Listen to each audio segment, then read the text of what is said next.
At pag-usapan din natin yung mga kung ano-ano pang topic kahit ho sa showbiz, kahit ho sa ating mga buhay, pag-uusapan natin yan dito ha. Pag-usapan natin itong naipasang Maharlika Bill. Ipag-uusapan natin yung pagpunta ni Pangulong Duterte sa China. Naku po. Itong ICC, oy, naku po. At syempre, meron pa tayong mga iba pang pag-uusapan na napaka-importante ngayong araw na to. Una sa lahat, binabati ko po muna mga banateros na nakaabang dito sa ating channel. Thank you very much for always been there na nakaabang sa atin. Thank you. At salamat sa inyo. Walang sawa kayong nanonood sa Banateros Brother na si Coach Oli at saka si Boss Dada. Thank you very much po ha. Maraming salamat po at patuloy na asahan ninyo na kami po ay magbibigay sa inyo ng objective na opinion patungkol sa mga issue sa ating lipunan. Ha? At tayo po ay patuloy na magiging independent at ang suporta lamang ay nanggagaling sa inyo sa pamamagitan ng pagpapamember at pagpapalipad dyan. Maraming salamat po. Thank you very much. Kung wala, okay lang din. Ang importante sa lahat, tayo ho ay hindi aasa sa kahit sino mang politiko at kayo lang, nakadepende lamang po sa inyo ang channel ng Banateros Brothers. Thank you very much po uli. Simulan na natin. Unang usapan natin ngayong araw na ito, walang iba kung hindi ho dito sa Maharlika Bill na pinirmahan ngayon at abot tenga ang ngiti ng ating Pangulo.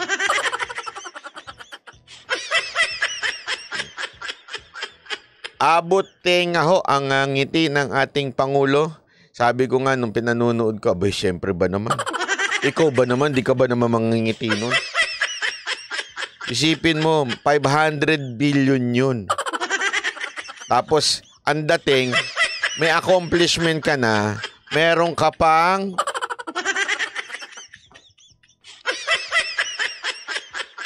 makukuhang palakpak sa mga amuyong mo. Aurea Hayway, maraming salamat po. Hindi, totoo naman, di ba? Dahil sa pagpasa niya ng Maharlika Bill na yan, talagang palakpak ng palakpak yung mga amuyong ni Marcos. Tuwan-tuwa. Di ba? Tuwan-tuwa ako sila. Kaya nga ang nilagay natin dyan ay sa title natin, Bye-bye 500 billion. Uy, ilang motor na yun.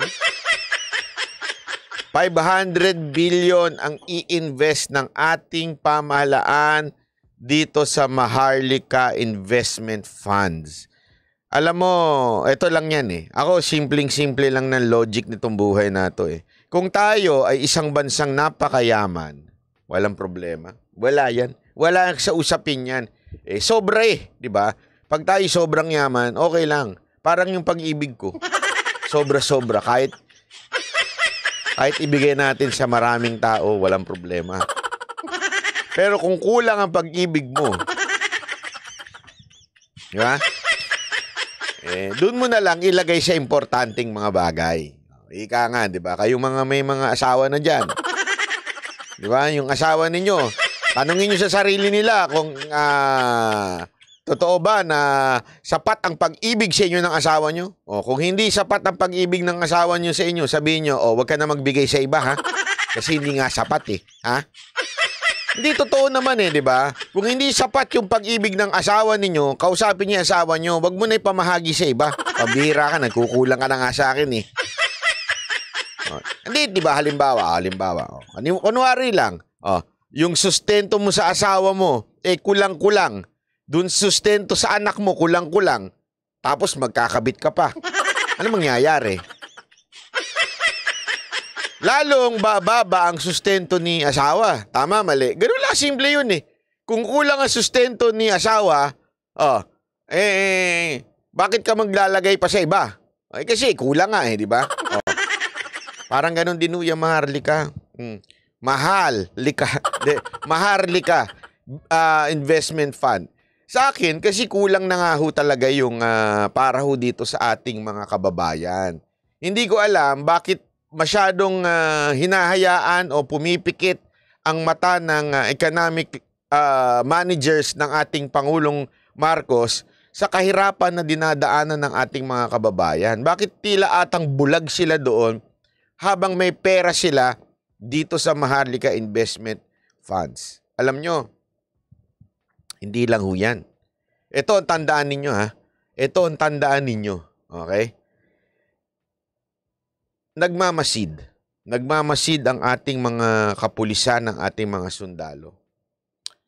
Hindi ho sa kanila nakakatuwa pagka ang kanilang pensyon ay tinamaan at sasabihin ninyong walang pera ang gobyerno. Walang pera ang gobyerno pero meron tayong 500 billion na ini-invest. Tandaan ninyo, when you say investment, it doesn't mean babalik ang buong buo. That's a gamble. Okay? Iano ay parang sugal. Although, it's a little bit calculated risk, pero sugal pa rin po yan. Ibig sabihin, pwede malugi. Pwedeng sabihin ng gobyerno, pasensya na, nalugi. Wala tayong magagawa. Di ba? Pag sinabi ng ating gobyerno gano'n, wala tayong magagawa. Lugi. Nag-invest tayo dito. Bumagsak to. Ano gagawin natin? Iyon ang punto dyan. Kaya nga nakakatakot talaga itong galaw ng ating Pangulo. Hindi ko maintindihan kung sino talagang hinayupak at hudas ang bumubulong sa kanya. At sasabihin sa kanyang, "Shh, shh, shh. May pera tayo. Laki. Pwede tayong magkaroon ng 500 billion.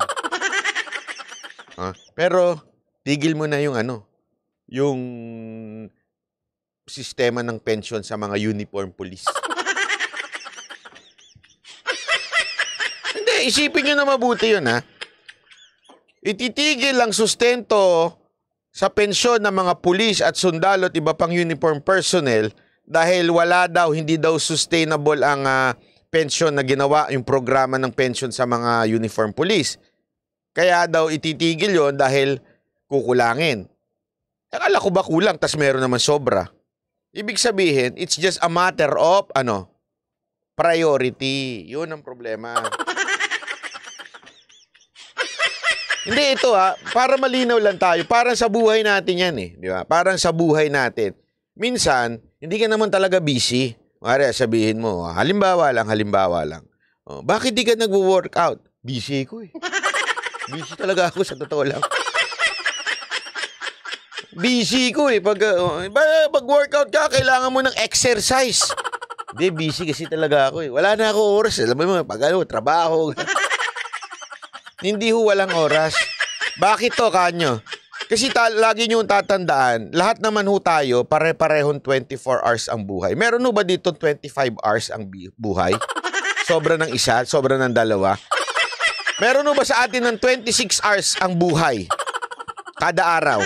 Sobra ng dalawa. Wala Ibig sabihin, lahat tayo, ang buhay natin ay 24 oras. Ang problema lang po, yung mali nating pagpaprioritize sa mga ating oras. Halimbawa, wala kang oras mag-workout, pero meron kang oras kumuyakoy sa bahay, ngumuya ng chichirya at manood ng Netflix. Yeah? O di kaya naman wala kang oras mag-workout pero may oras ka para uminom. Di ba? YOLO you only live once. Yun na nga you only live once. Why waste it? Alam mo, marami ko nakikitang ganyan sa buhay ng mga kabataan ngayon, lalo na yung mga laging nasa club, yung inom ng inom araw-araw. Sabi nila, YOLO. Ay, tanga talaga ito mga to. YOLO na nga you only live once. Gusto mo pang sayangin? Sa pamamagitan ng, akala kasi nila, ito kasi minsan ang utak ng mga tao. Ito para lang sa kaalaman ninyo ang utak kasi ng tao, akala nila, ang buhay para sumaya, magpa-party, magpapakabasag, alam mo yun, mga ganun. Diba? Hindi nila alam, dahil sa ginagawa nilang yun, Akala nila, nasusulit nila ang buhay. Ang totoo nun hindi. Bakit? Sa bawat banat mo ng inom, sa bawat banat mo ng kung ano-ano mang pinagbabawal dyan, ayan ay nakakabawas sa oras, sa buhay mo in the future. Pero kung nag-i-invest ka sa health mo, nag-i-invest ka sa tama, ay hahaba pa at magkakaroon ka pa ng buhay na mas masarap. Kasi hindi ka may sakit, nakakagalaw ka na maayos, 'di ba? Ano ang punto ko dito? Kasi nga, it's just a matter of wrong priority in life. Ganun. Parang ganito gobyerno natin. Wrong priority in life. Meron naman palang 500 billion, walang kaayusan pagdating sa trapiko. Bakit ko kanyo nasabi yun? 'Di ba? Laging nirereklamo yan, yung sinasabi nilang walang sistema ang traffic. Alam nyo ba, ngayon, pinag-uusapan na naman na tanggalin ang bus lane. Sabi ko, pag ginawa nyo talaga yan, talagang kakanta ko sa EDSA ng Bagong Pilipinas, mga hindot kayo. Tatanggalin yung bus lane, pinag-uusapan ngayon yan kasi daw nalulugi yung mga bus. Dahil sa bus lane, mga operator ng bus. Sabi ko nga, maling sistema lang kaya kayo nalulugi. 'Di ba? Maling kaparanan lang. Ang daming mga kulang. Hindi nga na-i-implement ng maayos. Alam mo, ito hindi ko lang sayang, marunong lang sana ako mag-drawing dyan Meron kasi mga hindot na mga driver ng bus. Sorry pero totoo to 'Di ba, meron na nga silang ganyan, 'di ba? Tapos biglang tabihan sila, tapos ganyan. Ibig sabihin parang meron na silang tatabi. Ang ginagawa nila para maging buwakaw sila, hihinto sila dito, hindi sila tatabi para hindi makasakay doon sa mga nasa likod. So napupuno sila ngayon. Bakit kanyo? Ano problema? Wala kasi traffic enforcer. Bakit? Kulang sa budget. Totoo naman kulang talaga ang tao ng MMDA ever since. Alam ko yan kasi may mga kilala tayo dating nag-handle ng MMDA. Yan talaga nirereklamo. Kulang na mga tauhan kasi kulang ang budget talaga ng MMDA. Pati yung hazard pay pa nga nila, yung mga gastusin, kulang talaga. Sabi ko, kung talagang nasa tamang prioridad lang ang gobyerno natin, di sana doon na lang ipinundar. Dinagdagan ng traffic enforcer, nilagyan ng camera para mas mabawasan ang kutungan. Di ba ho? Magtataka nga sa EDSA Ito na-experience ko ito sa sa SLEX. Yung tumilapon yung GoPro ko. Totoo ito. Tapos tinanong ko tumigil ako doon sa parang yung traffic enforcer doon na nasa taas. Tapos tinanong ko, boss, nakikita nyo ba kung yung kasi parang wala akong nakikitang camera. Hindi, sir. Kita mo yung camera namin yun. Yung sobrang layo na yun. Oo, kita ko yun. Kumaway ka dito, kita ka nun dito. Ganong kalakas at kaganda yung camera na yan, sabi niya. Kahit yung plate number mo na ngayon nandiyan sa motor mo, kitang-kita niya. Kahit sobrang layo. Ganon. Pero syempre, private yun Tandaan natin, ang namamahala doon sa Skyway, private ho yun. Ibig ko sabihin, merong silang sistema na ganon. Ang ating gobyerno, hindi ganong kalinaw yung mga camera, kaya tuloy hindi ganong ka-effective. Diba? Anong punto lang dito? Ang daming pwedeng magawa at maayos ng 500 billion na sana mapakinabangan at maramdaman ng bawat Pilipino. Mula sa trapiko, mula sa iba pang mga bagay, maging sa tubig. Ito nga, isipin nyo na lang to. Isipin nyo na lang to. Tubig. Diba? Although, private yan, pero tandaan ninyo, may magagawa at may magagawa ang gobyerno para hindi tayo maubusan ng tubig. Dito ka nga magtataka Sa Middle East, kung saan disyerto, hindi nauubusan ng tubig.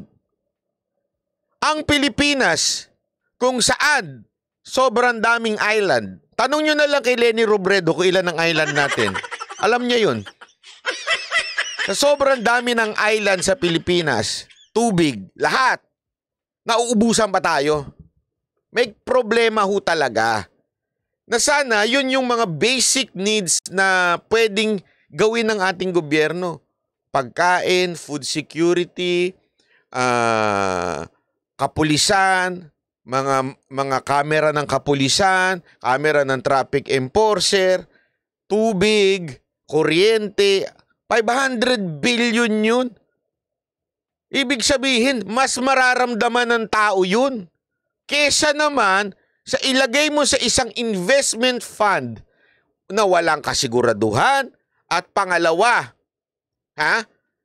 kopong-kopong pa bago mapakinabangan yan. Yun ang sinasabi nila eh. Mapapakinabangan natin yan sa pagpapatayo ng infrastructure. Ay, katarantaduhan ho yun. Bakit? Wala namang Maharlika Fund noong panahon ni PRRD. Wag ho nating kakalimutan, walang Maharlika Fund noong panahon ni PRRD, pero napopondohan ang mga proyekto ng gobyerno. Nung panahon ni PRRD, may pandemya na pero ang daming naitayo. Bakit na kaya?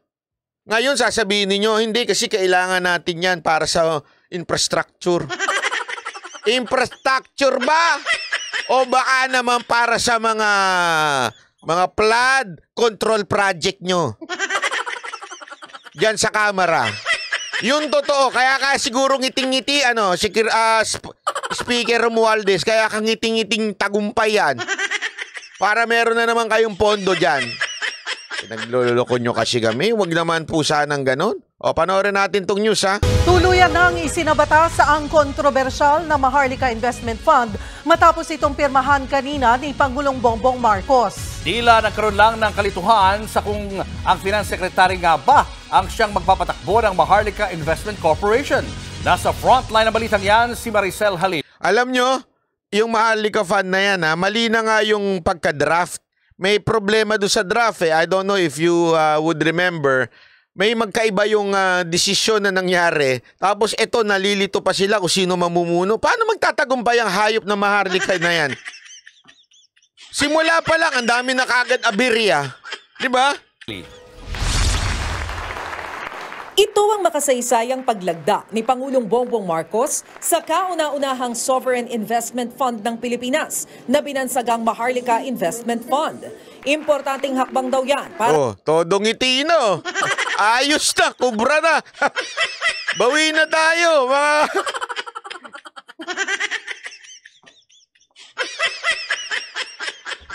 Bawi na tayo. Siguro sabi niya, kubra na ito, kubra na. Bawi na tayo sa mga nalugi natin mga nakarang taon. Makabangon ng ekonomiya sa bansa mula sa dagok ng COVID-19. To the fund. Okay, iting-ngiti talaga si Speaker. Sabi niya may pang floodway project na naman tayo. Ayos to, meron na naman tayong proyekto. We will leverage on a small fraction of the considerable but underutilized investable funds of government and stimulate the economy without the disadvantage of adding additional fiscal and debt burden. Base sa bagong batas, nasa 500 billion pesos ang paunang kapital para sa... Grabe, paunang kapital. Sabihin, may pangalawa pa. Hindi man yan. Hayop! Hindi lang pala total. Unang kapital pa, may susunod pa pala. Wala na, naloko na talaga. Naloko ng bayan natin. Alam mo kung bakit? Ito ha. Bakit naman sasabihin ng iba dyan? Bakit naman napaka-negative mo banat bahay dyan sa issue ng Maharlika Fund? Alam mo, ito lang kasimple, mga kababayan. Ang sinasabi ko may basihan. Siguro naman, hindi naman lingid sa kaalaman nyo na tayo ang isa sa pinakakurap na bansa sa buong mundo. Kasama tayo, nandun tayo sa top. Alam nyo naman siguro yun. Ibig sabihin, it is not something na opinion ko lang o haka-haka. Sa madaling salita, ito lang ha, ito lang. Halimbawa lang, bibigyan ko kayo ng matinding example mga kababaihan. yung jowa nyo ngayon, meron listahan ng top 10 na fuckboy sa mundo. Nakasama siya doon. Oh. Tapos ang gagawin mo, pagkakatiwalaan mo pa siya. Sige, okay lang. May tiwala ako sa'yo.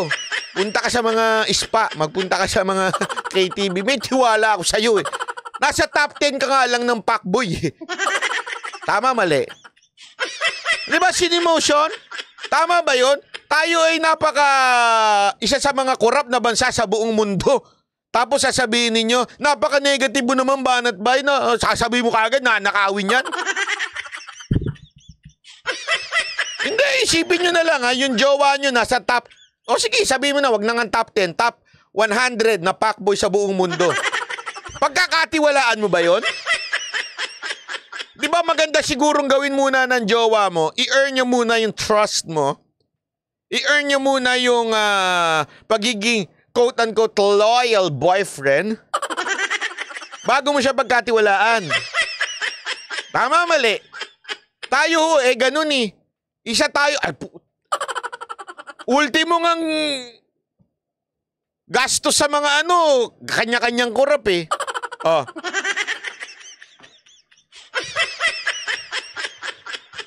Tanungin kita, sige nga, tanungin kita, mga kababayan. Kayo sumagot nitong tanong na to. Para sa kaalaman nyo, kahit saang departamento ba, masasabi mong malinis at walang korupsyon? Maaari yung mga sekretary walang korupsyon. Pero hanggang dun sa baba, yung mga pagnanakaw, yun na nga lang pagnanakaw sa opisina nyo, hindi nyo mapigilan eh. Oh. Isipin mo ultimong ballpen, papel, ninanakaw. Printer. Tapos, nako. Sa MIF, 375 billion dito ay common shares ng national government, government-owned and controlled corporations at ng government financial institutions. Ang bahagi nito ay magmumula sa investable funds ng Land Bank of the Philippines at Development Bank of the Philippines. Nauna ng O yan, ninakaw na hard drive ng PAGCOR. Kalat na sa PAGCOR yan. Tameme yung PAGCOR chip. Hoy, PAGCOR chip! Bakit tameme ka? Ha? Sa nakawan dyan, alam na ng lahat ng mga PAGCOR employees Tanggal sa MIF ang paggamit ng pondo mula sa state insurers gaya ng GSIS at SSS bilang seed fund, kasunod ng pangambang malagay ito sa alanganin. Sabi ng Pangulo, mapupunta ang kita mula sa Maharlika sa mga kritikal na sektor, gaya ng pagpapatupad sa higit 190 flagship infrastructure projects na inaprubahan ng National Economic Development Authority. Pangako ng Pangulo, hindi raw ito mapupunta sa bulsa ni Numan. Siyempre, kinakausap ko yung TV. Kinakausap daw niya yung TV. Nakikita niya yung mga bumabatikos. Saan nyo kaya iniisip na ilalagay yan? Bibili kami mga magagarang kotse, bibili kami yung malalaking yate, yan pa yung iniisip ninyo. Paano mo nasabi? Paano mo nasabi?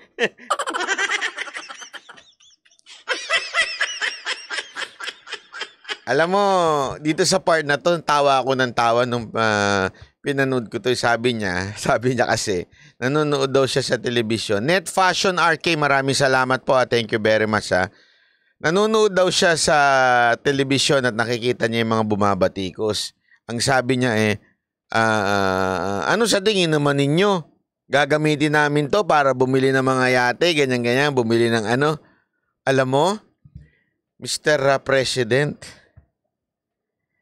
ikaw siguro ang pinakalis na may karapatan na magsalita niyan. Honestly.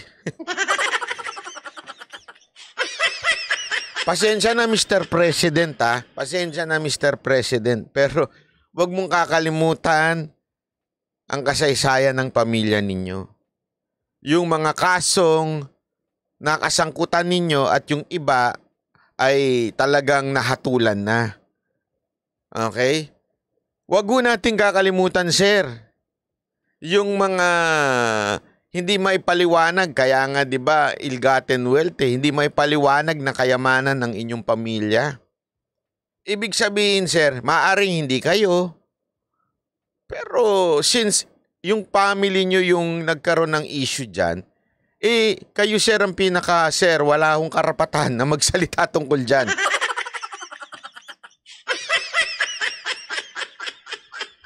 Defending yourself to the public that way, masyadong parang, sir, are you okay? Saan kayo nakatira? Saan alapaap kayo nakatira?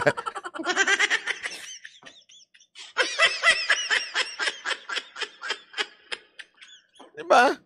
Saan alapaap ho kayo nakatira, sir? That's it makes me laugh because that is so far from the truth. Sabi pa ng Pangulo, hindi siya at hindi rin ang Finance Secretary, kundi financial experts ang magdedesisyon sa paglalagakan ng MIF. If you put me or the Secretary of Finance or in the decision-making loop, those decisions will be colored by political considerations. And that must not be the case. Sabi niya hindi daw siya o hindi daw yung sekretary niya na si Jokno. Pero pakinggan natin, ha? Pero ang sinabi niya ng Pangulo, iba sa inilabas na briefer ng Malacanang na ang nakaupong Finance Secretary ang tatayong chairperson ng board ng Maharlika Investment Corporation.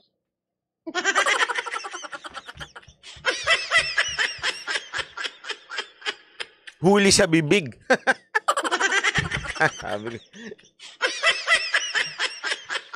Nakalimutan ko yung yung word na yung palaging sinungaling. Ano nga bang salita yun? Meron yun yung word ba o words na yung palagi kang sinungaling na hindi mo na alam na nagsisinungaling ka? Dahil sa sobrang sinungaling. Meron marami akong kilalang gano'n na membro dati na sinibak ko. Yung hindi nila alam na nagsisinungaling sa kanila, yung naniniwala sila sa sarili nilang kasinungalingan. Nestle Angeles, salamat po. Hindi, ito. Sigurado ko meron sa inyong meron sa opisina ninyong ganyan. Yan, pathological liar. Hindi, di ba? Totoo. Sigurado ako meron yan sa kanya-kanya yung opisina o kaya sa pamilya ninyo o kaya sa eskwelahan na kinabibilangan ninyo na meron kayong bastang kaibigan na pathological liar. Yung tipong naniniwala siya sa sarili niyang kasinungalingan. Siya mismo nagsisinungaling at naniniwala siya dun. Meron kayong kilalang ganyan? Taas nyo nga yung kamay nyo. Kasi meron ako mga kilalang ganyan. Naniniwala sila sa kasarili nilang kasinungalingan. Iniisip nila na ganito sila pero sa totoo lang nagsisinungaling sila, sasabihin nila, hindi naman sir. Hindi ko naman Meron nga, meron. Ito. Kikwento ko na lang pero wag nyo na lang tanungin kung sino, ha? Sabi niya, sir, hindi ko naman sinisiraan yung mga kasama ko, sir. Ang totoo nga, pinoprotektahan ko sila. Sabay, ito yung message mo. Nung pagbasa niya ng message, wala, tulala na lang Na-screenshot May mga ganun. May mga ganung klaseng tao. Yung kumbinsi silang hindi sila nagsisinungaling. Pero pagka binulatlat mo sa mukha nila, sinungaling pala talaga ako, ganun. Delusional. Maraming ganyan. Ito, isipin mo, sa speech ni Marcos, sinabi niya, hindi ako at hindi rin yung aking Secretary of Finance because mahahaluan ng politika. Tapos, hindi niya alam, doon mismo sa briefer binibigay sa media ng mga ng kanilang opisina, Office of the President. Ito nakalagay. Governed by a board of directors composed of 9 members, Secretary of Finance as chairperson. Pero hindi daw yung Secretary of Finance niya mamumuno. Sino si Speaker Romualdez?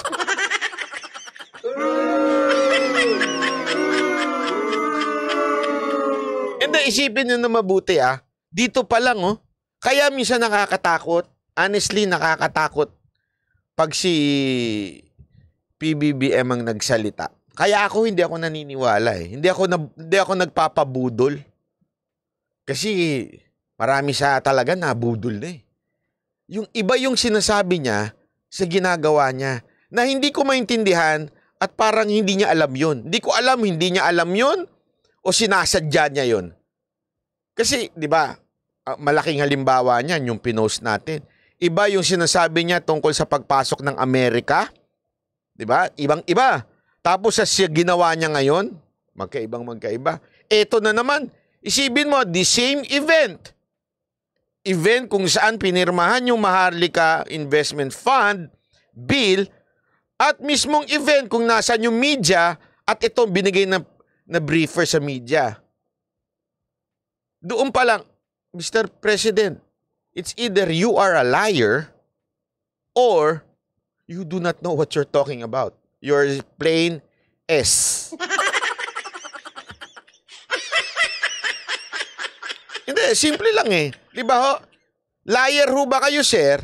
O talagang sadyang lutang po kayo pagdating sa sarili ninyong programa? Bakit magkaiba? Ano ang totoo dun? Or all of the above? Hindi. Kayo na nga magsabi sa akin, mga kapatid, mga kaibigan. Anong problema? Bakit magkaiba? Parang galing sa kanya pero magkaiba. So may problema yun. Di ba? O MIC. Bagay na sinabi mismo ni Secretary Benjamin Diokno. Sinabi mismo ni Diokno. Kita mo tuwan-tuwa si Romualdez. Hindi kaya sabi kagagawa nito? Sabi niya. Sa Presidente, yung original version yan, siya yung chairman ng fund. Pero ngayon, sinabi niya, tinignan namin ng best practices in other countries, talagang Secretary of Finance ang chairman. So ako yun. So sinabi niya. So sinasabi mo, liar siya nga Presidente. Sinabi niya Sabi niya, di ba? Sinabi niya, best practice is Secretary of Finance. Kasasabi lang niya dito nung una, hindi daw pwede siya o kaya yung Secretary of Finance.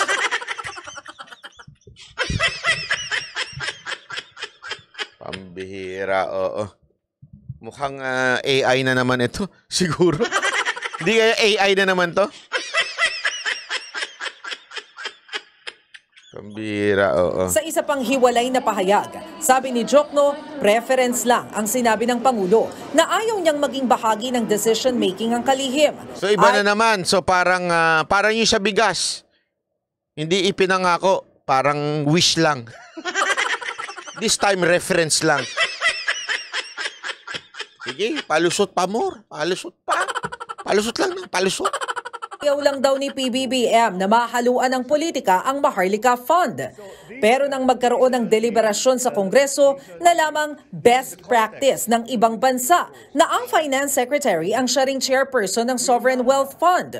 Paglilinaw naman ng Pangulo, mananatiling bahagi ng board ng Maharlika Fund ang Finance Secretary pero hindi siya ang magpapatakbo. Nangyari, kung titignan mo yung batas, ang DOF as the ex-officio member.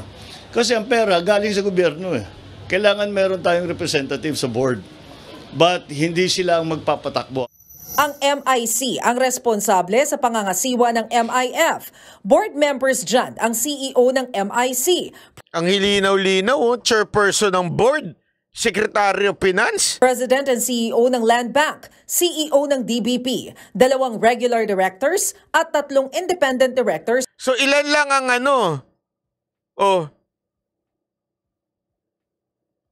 So, ilan lang ang talagang independent director? 3 lang. Which came from the private sector. O ilan yung nasa gobyerno? 1. 3 minus, wag mo na i-total yun. 9 minus 3. O di 6. Ginagago talaga tayo. Salamat po So 6. 6 ang galing sa gobyerno. Tapos 3 ang private sector. When you say board, di ba? When you say board, pagdating sa desisyon, it always yung board. Ibig sabihin po nun, majority wins. Usually ganun, di ba? So ibig sabihin, talagang ang majority dyan, 6, galing sa gobyerno. Anak ng wewe.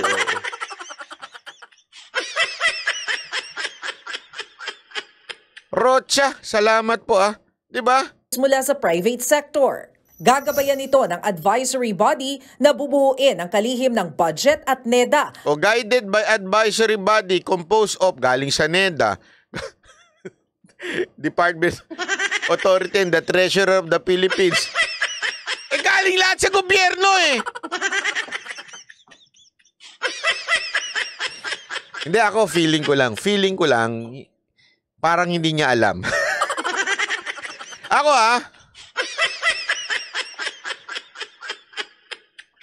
Ako mas naglilin ako dun sa na-caught off guard siya. Hindi niya talaga alam o hindi niya binasa ng maayos yung Maharlika ng pinirmahan niya. Hindi kasi kung binasa mo yung pinirmahan mo, kung talagang binasa mo ng talagang, alinaw, karamihan, ilan lang ang galing sa private sector. Tapos sasabihin mo, walang influence ang executive branch. Paano nangyari yun? At ng National Treasurer. Pagtitiyak naman ni Jokno, may mga inilatag na safeguards para masigurong hindi mawawaldas ang pondo ng Maharlika. Naku, patay tayo Una-una, dyan. nakalagay doon, hindi mo talaga pwedeng magamit yung funds na para sa Social Security. Meron talagang layers of audit. Meron tinatawag na internal audit. Alam nyo, maganda niyan, Secretary Jokno. Kausapin nyo yung mga ensimada vlogger. Ipapaliwanag nyo sa kanila. Sayang naman yung troll farm, di ba? Kasi mga ensimada vlogger Mga walang utak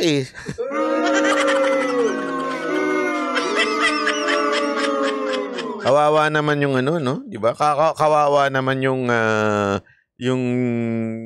troll office nitong mga natin, ng gobyerno. Yung mga kinuha yung vlogger, walang mga utak. Dapat sila nagpapaliwanag niyan. Paliwanag nila kung ano yung mga safeguard na yan. Ang alam siguro lang ng mga yun, Irish soap. Hindi na alam yung safeguard. O baka Ajax ang ginagamit nun. Hindi, yan ang problema Dati kasi yung mga Duterte supporter na vlogger, mauutak. Ngayon yung mga vlogger ni Marcos, ensimada lang, tuwan-tuwa na mga katsupaw Anong tawag doon? Yung tsupaw daw, si tsupaw. Pabihirang buhay ito. Samahan pa nung si Cash Jarrett ba yun? Anong pangalan nun? Wow, hindi na ba ensimada vlogger yun? Hindi na ata. O samahan pa yung bangkay, isa pa yun. Pambihira yung bangkay na yun, no? Ayun, si Chupatito. Yung bangkay na yun, sabi ni Bangkay. Ang Itbulaga topic niya. Bakit sinasabi nung iba, umaangat daw ang Itbulaga ng Kapuso sa ratings? Pero pag titingnan mo ang views sa social media, ang laki ng TBJ, sabi ko. Gusto ko talagang hambalusin ng Calano Gold Totoo, bakit? Ang tanga-tanga, yung rating sa TV yon. Iba yung nandun sa online. Naturalmente, iba ang ratings ng TV kasi umaabot yung probinsya. Ang online minsan hindi na umaabot sa liblib. Ano talaga para kang nag-compare. Alam mo, ang sibuyas kasi, ganito lutuin Ang okra, ganito.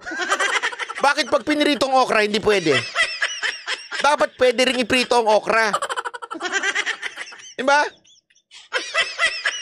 Ang bangkayong walang kakwenta-kwenta talaga mag-vlog Hoy, pag-aralan niyo itong Maharlika Bill nang maipaliwanag niyo yung safeguard. External auditor, kasama dyan ng COA, tapos meron pang yung oversight committee na both houses of Congress are represented. Sa ngayon, inilalatag na ng Finance Department ang implementing rules and regulations para sa bagong batas. Inaasahang maipapatupad na ito bago matapos ang taon. Nagbabalita mula sa Frontline, Maricel Halili, News. Ay, nako, grabe. Anyway, ito. Libat naman na tayo ng traffic. Grabe kasi yung Maharlika Bill na yan. Talagang, basta ito lang masasabi natin sa Maharlika Bill. Bye-bye.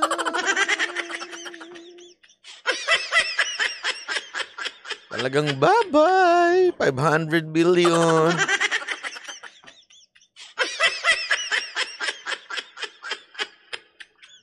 Ano kayo magandang kanta dyan sa Maharlika Bill na yun, ano? Ba dapat makakanta niya ng mga ng mga magagaling sa karaoke, di ba? Ano kayo maganda? The end is near.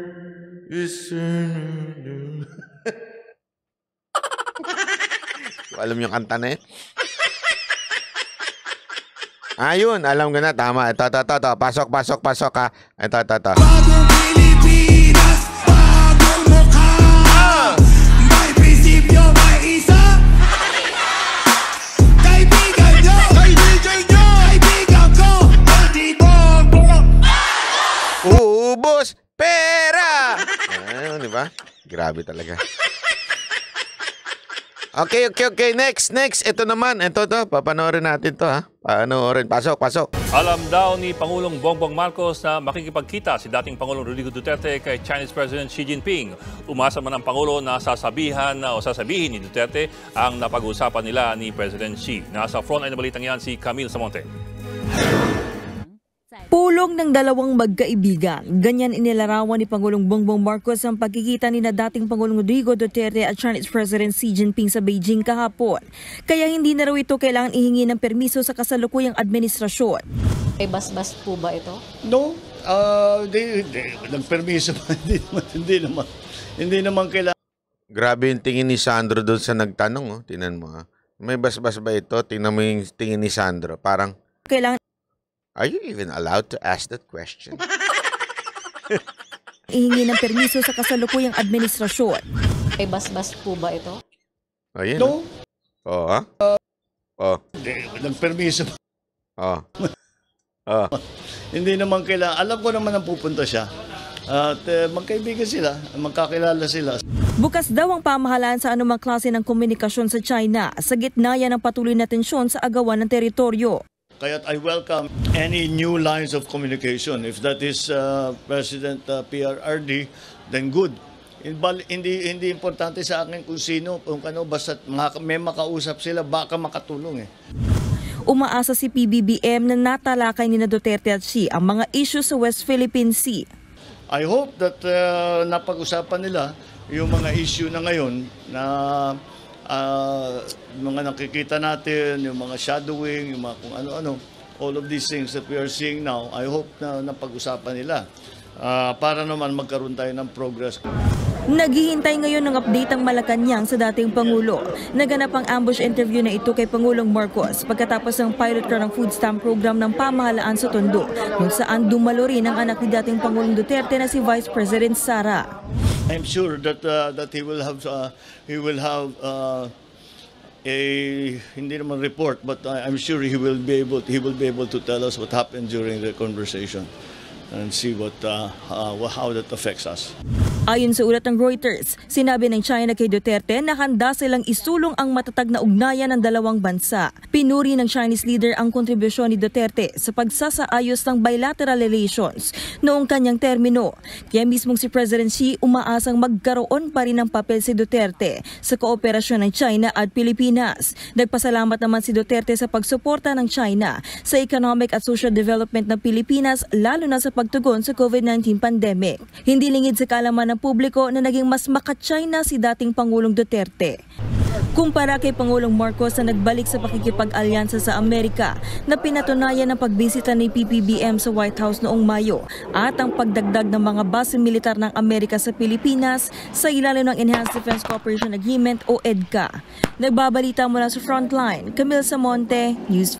Ako, ito lang ang akin dito, ha. Ito lang ang aking masasabi dito tungkol sa pagpunta ni Pangulong Duterte kay Xi Jinping. Ewan ko, ha, feeling ko talaga hindi niya na matiis ang kapalpakan ni Marcos pagdating sa foreign policy. Ako feeling ko lang, ha, parang Kasi alam mo, ilang beses naman na naging bukang bibig ni Pangulong Duterte yan sa gikan sa MASE na yung pag-aalay natin sa Amerika ay isang maling hakbang ng ating pamahalaan. Ilang beses yan sinabi na hindi dapat tayo maniwala sa Amerika. Ako naniniwala ako na deep inside PRRD, alam niya talaga yung tamang galaw. Especially sa ganito. At hindi naman po yan pupunta ng walang purpose lang, yung napadaan lang ako, ganun. Walang arrangement. Isipin mo yun, ha? Tandaan mo, presidente yan. Yang si Xi Jinping, hindi naman po yan ordinaryong tao na tara, pare, kape tayo. Hindi naman ganun yan. Ibig sabihin, even if hindi na Pangulo si Pangulong Duterte, meron pa rin talagang protocol itong si Xi Jinping at sa pagiging busy niya at para pagbigyan niya ang ating dating Pangulo na alam naman niya na wala na sa kapangyarihan si Pangulong Duterte na it's just a waste of time kung makikipag-usap pa siya kasi kahit naman kita kausapin, hindi naman ikaw ang may call. Di ba? Isipin niyo na, kuwari, nasa lugar kayo ni Xi Jinping. Wala naman ikaw hindi naman ikaw magsasalit, hindi naman ikaw magdidesisyon. Why would I still talk to you? Di ba? And yet, nag-effort ang ating Pangulo, siguro talagang gumawa siya ng hakbang.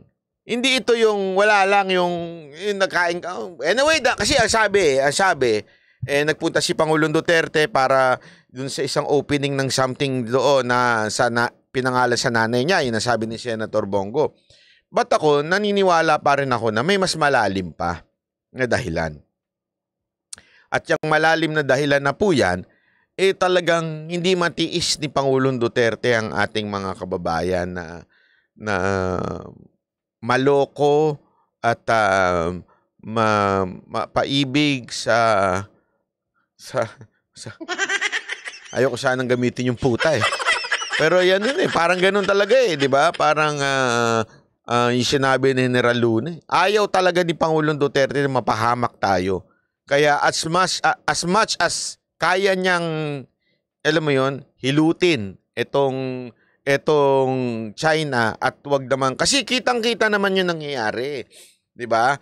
Yung dami ng ship na pumapaligid na sa atin, at the same time, alam kasi ng China na we are gaining support from different countries.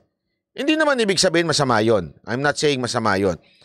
Pero instead na nilulubayan tayo, nagkakaroon talaga ng tension, di ba? Nagkakaroon talaga ng tension Kailangan ng medyo may mamagitan, ika nga. Wambol, maraming salamat. PRRD just wants to assure that China that Philippines will not be dragged into the war with the US. Yun nga. Maria Pacheco, maraming salamat. Yun na nga yun. So, feeling ko hindi na makatiis si Pangulong Duterte. Hindi na makatiis si Pangulong Duterte na ganyan na nangyayari sa ating bansa. Kaya kailangan niya ng pasukin. Kasi, mas maiintindihan ko pa siguro kung may basbas. Alam mo yun? Sinabi ni Pangulong Marcos na, ikaw na lang pumunta. Anyway, friendship naman kayo Di at least, alam mong ganun ang diskarte. Kaya lang hindi Out of the blue, nagkagulatan. Biglang nandun si PRRD. So, ibig sabihin, meron talaga siyang gustong mangyari. Di ba? Na meron siyang ginagawa. Meron siyang purpose, ika nga. Hindi lang basta pumunta doon. So, ano kaya yun? Talaga bang, ano kaya ang purpose ni Pangulong Duterte sa pagpunta sa China? Yun ho ba? Talagang sinasabi niya na, pasensya na, palpak tong presidente namin. Di kaya yun? Di ba? Parang, pasensya ka na Kasi tama ka dyan Diego, binaypas ni Digong si Ngiwik Oo. Medyo yung galaw niyang yun, kung ako lang to si Marcos, medyo mahiya-hiya na ako Di isipin yun. Kung ako to si Marcos, medyo mahiya-hiya na ako sa isipin ko talaga, naku po, mukhang iba talaga ang iba, mali ang ginagawa natin. Nakialam na 'tong presidente natin dati. Pumunta, actually yan ang balita, sabi, pumunta daw si Pangulong Duterte sa Hong Kong at baka nagkita sila ni Vic Rodriguez. Kasi yung kwento-kwento lang yan. Hindi natin masasabi kaagad. Ayokong bigyan ng kulay kaagad dyan. Diba? Ayokong bigyan naman ng kulay. Kasi nagkataon daw, nandun si Atty. Vic, tapos nandun din si Pangulong Duterte, tapos may mga nagchichismis na nagkita daw doon, baka may pinaplano. Ayoko kasi, kung wala namang ebidensya, wag na nating anuhin yung balita na yun, di ba? Sana ho, maging klaro ho yan. Kasi, alam nyo, importante ngayong panahon na to, na nagkakagirian ng konti. Dapat talaga, feeling ko talaga yung urgent na pagpunta ni Pangulo doon, ni Pangulong Duterte doon, may ibig sabihin nun. Hindi yan pupunta ng gusto lang mamasyal. Ito, lagi niyong tatandaan to konteksto na to. Ayaw na ayaw ni Pangulong Duterte nang bumabiyahe. Laging gusto lang niyan nandun sa Davao. Ayaw niya nang bumabiyahe. Relax lang ang buhay niya. Lalo na ngayon, di na presidente. How much more? Pupunta na lang yan sa isang lugar na yan kung talagang meron siyang dahilan. May purpose. Hindi yan napadaan lang. Dadaan lang ako dyan kasi meron akong pinuntahan Ay, dumaan lang. Imposible yan. Papunta tayo dito sa ICC. Nako po, ito, panoorin natin ha. Makakusap natin si dating PNP Chief at ngayon Senator Ronald Bato de la Rosa. Sir, magandang gabi and welcome to the program. Good evening, sir. Sir, mukhang naka-mute sir, baka naka-mute kayo, sir. Baka naka-mute kayo, sir. Ayun, sorry. Okay, sir. Okay na, sir. Good evening sa inyong lahat. Good evening, sir. Well, thank you for joining us, sir. Sir, mukhang it sounds almost procedural yung pagkakadesisyon ng ICC. Pero in the end kasi, what it basically means is tuloy-tuloy ang investigasyon. And we don't know kung saan ito hahantong, mapupunta. Kayo po, unang-una, ano po yung inyong reaksyon doon sa desisyon? Expected ko na yun. Expected ko na yun, yung kanilang insistence na makialam sa ating domestic affairs dito sa ating bansa. Consistent sila na ganoon talaga. So, hayaan mo sila. Let them do what they want to do. Wala mo tayong control sa kanila. Sir, nakausap ko na rin kayo kayo na. Sinabi nyo naman paulit-ulit na rin, hindi kayo makikipag-cooperate. Pero worst case scenario, Senator Bato, na may ilabas na arrest warrant sa inyo. Sabi ni Senate President Zubiri, poprotektahan kayo ng Senado, pero kung idaan daw ng ICC ang warrant sa local court, wala silang magagawa kung hindi i-give up kayo, kumbaga isuko kayo. Paano ba kayo, sir? Ano ang plano nyo sakaling magkaroon po ng warrant of arrest? But nandito naman ako. Hindi ako magtatago. Sige lang, kung meron silang warrant of arrest, let them serve the warrant. Let them implement the warrant. And kung ma-implement yan, then uhulihin ako ng gobyerno ng Pilipinas. Walang problema. Basta gobyerno ng Pilipinas ang uhuli sa akin, wag lang yung mga foreigner na makialam dito sa ating bansa. So, sir, tama, kayo po ay magpapakulong, pero kung idadaan nila sa gobyerno ng Pilipinas? Worst case scenario? Kung gobyerno ng Pilipinas ang mag-decide na hulihin ako, ano magagawa ko? Pero kung sila ay gustong, sila magpupunta dito para hulihin, ewan ko kung papayag ang gobyerno natin. Hindi naman talaga papayag yung gobyerno natin. Well, pero sir, to begin with naman kasi sir, wala namang arrest powers talaga yung ICC. In the end, it will rely on local authorities to implement any decisions that the ICC makes. So, as far as ICC coming here to conduct an arrest, that's not going to happen naman po. I think that's pretty clear. Yun lang po malabo mangyari yan, malabo mangyari. Yes, sir.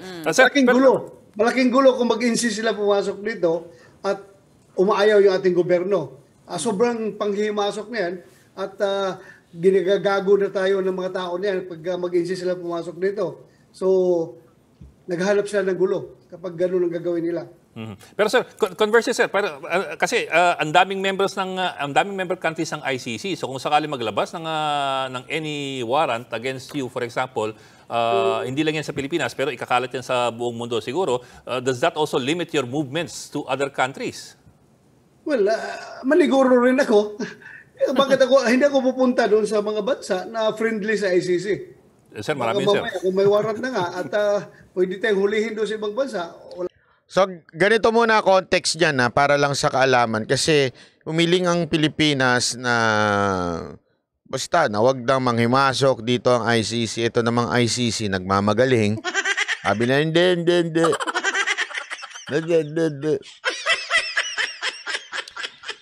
So, ano ba kasi itong ICC na to? Ganito lang yan. Yung ICC na yan, wala naman talaga kapangyarihan yan. Kasi unang-una hindi tayo membro. Pangalawa, wala silang police power. Ano ibig sabihin ng police power? O sige, mag-decide kayo, sabihin nyo, guilty si Pangulong Duterte at saka sino pa, bla bla bla.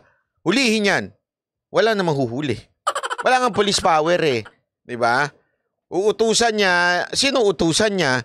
Hindi ka siya papapasukin. Okay? Wala naman siyang kakayanan na pumasok sa isang bansa at sabi niyang, ako ang ICC. Gaganon siya. Itong tsapa ko, ICC, huli ka. Walang ganon. Okay? Kaya nga umalis na tayo dyan eh. Kahit nga Amerika, wala dyan eh.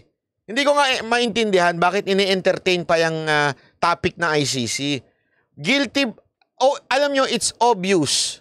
Darating ang panahon na sasabihin niyang guilty. Ngayon, wala namang effect. Pero may matindi dyan. Okay? May matindi akong ikikwento dyan. Pero bago yan, panoorin muna natin itong sinabi ni Roque. Maganda to sinabi ni Roque kasi si Roque, pagdating sa international law, expert ito. Kasama rin natin ngayong gabi si dating Presidential Spokesperson Attorney Harry Roque para pag-usapan din ang desisyon ng ICC. Attorney Roque, good evening po sa inyo.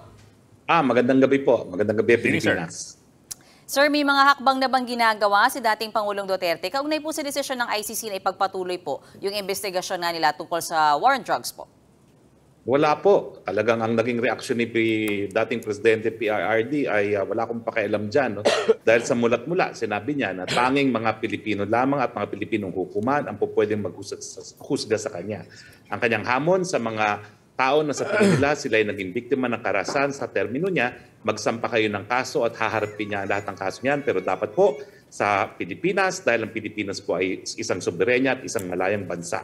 At lahat po ng krimen na nangyayari sa teritoryo natin, tanging sa Pilipinas lang po dapat titisin niya.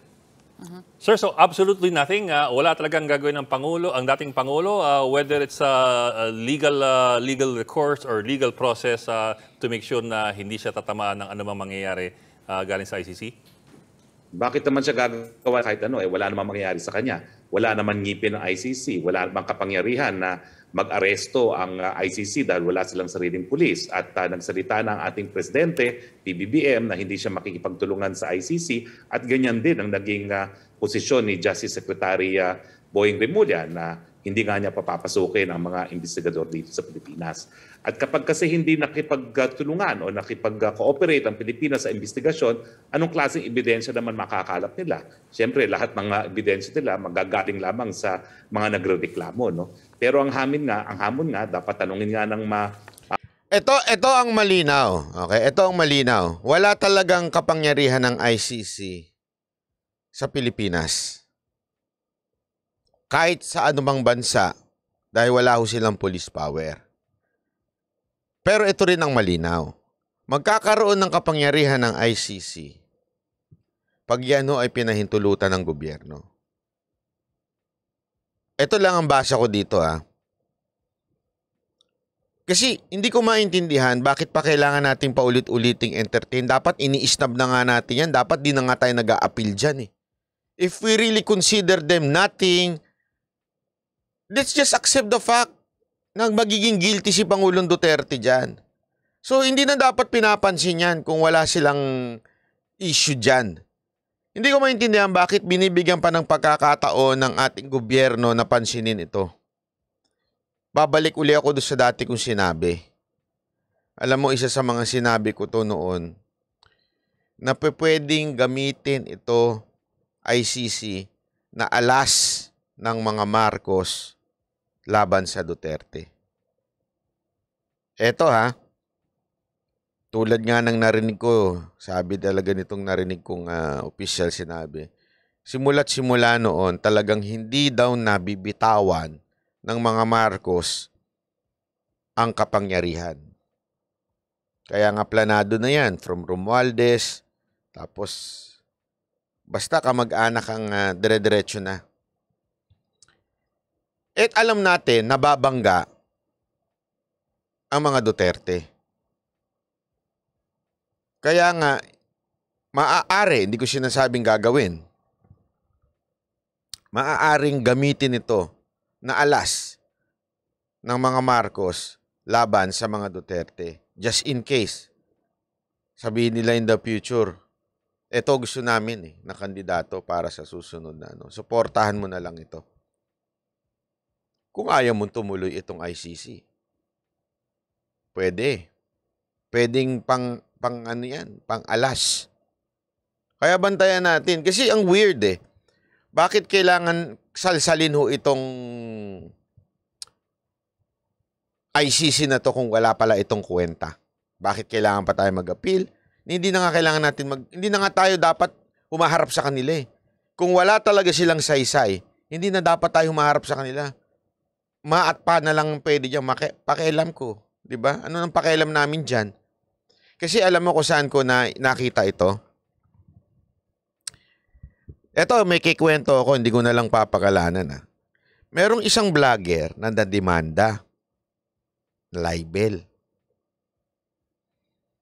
At nung siya ay dinemanda ng libel ng isang dilawan, ang kinuha niyang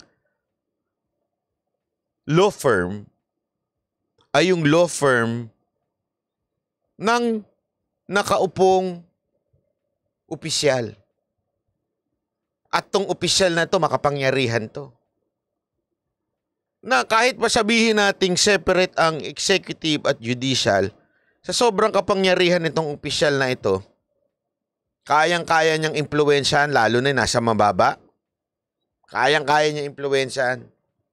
Pero bakit? Bakit niya hinayaang matalo? At eto nung tinanong ko sa abogado, tama ba yung desisyon dito sa vlogger na ito? Alam mo sagot ng abogado? Mali. Pinaliwanag sa akin kung bakit. Sabi, una-una, paano magiging private yan? Nasa yan? Nasa online yan. So, dapat ang sisihin yung online platform na naglabas ng data ng tao. Hindi yung nagsalita. Kung hindi yung naglabas. Kung privacy, ang data privacy ang pinag-uusapan. Data privacy ang tinalo niya doon sa kaso so bakit natalo? Alam mo kung bakit natalo? Posible kasi, sabi niya, posible kasi natalo at pahahabain yung kaso para itong vlogger na ito matakot. Matakot saan? Kasi itong vlogger na to, alam lahat ang nangyayari doon sa opisyal at sa kanilang pamilya. Ibig sabihin, itong vlogger na to, kaya niyang banatan tong buong pamilya kasi may alam siya. Meron siyang mga something na pwede niyang gamitin in the future para ikabagsak nitong opisyal na to. So ano ginawa? Binaligtad nitong opisyal na to. This time, kami may alas sa'yo. So yung kaso mo tuloy-tuloy at habang nakapending yan, nakadepende ka ngayon sa amin. Alas yun. Naintindihan niyo yung picture? Leverage, ika nga. Alas, sa Tagalog, na tayo mag-English. Alas niya yun. Ibig sabihin nun, leverage niya yun na pagtuloy-tuloy pa yung kaso. Isip, kaya nga sabi nung pag titignan mo daw yung desisyon, ang labo nung desisyon. Hindi dapat natalo yung vlogger na yun. Kasi hindi data, breach yun remember, hindi naman yung kinuha sa loob Hindi, nasa online yun. So dapat ang mademanda doon yung naka-online yung website na naglabas nun. Naku po.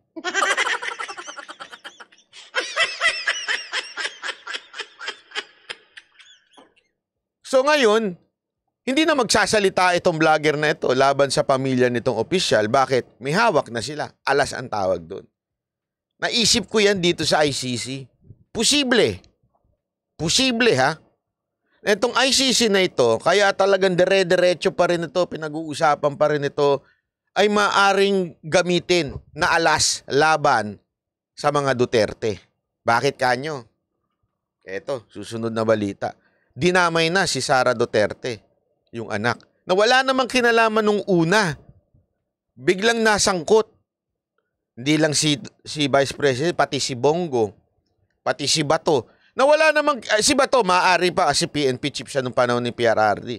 Pero si SBG, wala namang kinalaman. At saka to si Vice President Sara Duterte, walang kinalaman sa ICC na dawit na ngayon. Panoorin natin. Parang ang basa ko talaga dito, ginagamit to bilang alas eh. Dawit na rin daw si VP Sara Duterte sa investigasyon ng International Criminal Court. Ayon po yan sa ulat ng Vera Files. Para daw yan sa naging papel umano ng dating Davao City Mayor sa mga patayan sa lungsod. Nasa frontline na balitang yan si Marlene Alcaide. Tuloy-tuloy na ang investigasyon ng International Criminal Court sa sinasabing crimes against humanity noong termino ni dating Pangulong Rodrigo Duterte. At bukod sa war on drugs, sisilipin na rin ang Davao Death Squad. Sa ulat ng Vera Files, kasama sina Vice President Sara Duterte, Senator Bato de la Rosa at Senator Bongo sa mga pangalang isinumiti sa ICC. Ito ang unang beses na nabanggit ang pangalan ni VP Sara kaugnay sa ICC probe. Si Inday Sara raw kasi ang pumalit sa kanyang ama bilang alkalde sa Davao City. At si Senator Go ang matagal na aide ni dating Pangulong Digong. Si Senator Bato naman, dawit dahil sa drug war bilang siya noon ng PNP chief. Muling umusad ang ICC probe matapos i-anunsyo ng ICC mula sa Hague, Netherlands ang pagbasura sa... Ewan ko kung naalala nyo ha, pero matagal ko nang sinabi sa inyo to. Itong ICC na to, yung sinasabi nilang... sinasabi ni Remulla, sinasabi ni Marcos, hindi papasukin, hindi pinapansin, bla bla bla. Pero bakit nagtatagal lang ganito? May sumasalsal. Di ba? Merong sumasalsal sa likod. Maaaring verbally sinasabing, wala kaming plano dyan. Pero merong umo-operate sa likod. Sinasalsal yung balita para talagang... Kasi remember, the power of ICC depends doon sa bansa kung saan sila papasok. Sa gobyerno ng bansa na yun. Walang iba kung hindi itong gobyerno nating sa kasulukuyan. Ng pamahalaan ng Pilipinas. It is rejected by the appeal chamber by majority and that the impugned decision is therefore confirmed. Dismayado ang Office of the Solicitor General sa naging desisyon ng ICC. Alam mo, kaya nga ako, iba talaga naiisip ko. Yung, eto atin-atin lang to, wag yung sasabihin sa iba. Kaya di ba may mga nagko-comment dyan, sabi nila. O ano masasabi mo kay Tulfo at kinakampihan ng mga Marcos at nilalaglag ang mga Duterte? Tapos lumalabas ito mga to. Mukhang nababasa ko na nangyayari. Kailangan pa bang espelengin? Napaka-obvious na. Mukha talagang merong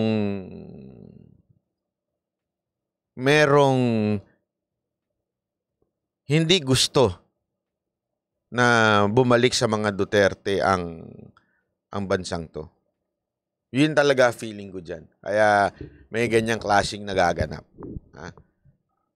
Hindi ko talaga alam. Okay? Mukha. The Philippines jurisdictional challenge on the ground that the impugned decision of the pre-trial chamber is not a decision on jurisdiction. Dagdag pa ng Foreign Legal Council ng Pilipinas. Without such jurisdiction, the court cannot investigate, it cannot issue arrest warrants, and it cannot demand or enforce cooperation.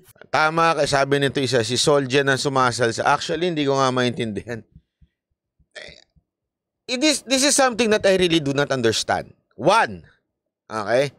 The ICC court, hindi tayo naniniwala sa kanila. Yan ang bukang bibig ng gobyerno natin. Hindi natin sila may sarili tayong justice system. May hindi na papasukin sila. Blah, blah, blah. And we are no longer part of this ICC. Pero nandun kayo. Isipin nyo mabuti ito Pero bakit naandun kayo? Kung talagang wala na pala tayong pakialam sa kanila, kahit ano pa desisyon nila, why, di umalis kayo dyan? Do not even appear as a sign of, sa tingin nyo, gawin nila sa American, sa tingin nyo may susulpot na mga Amerikano dyan para pagtanggol sarili nila?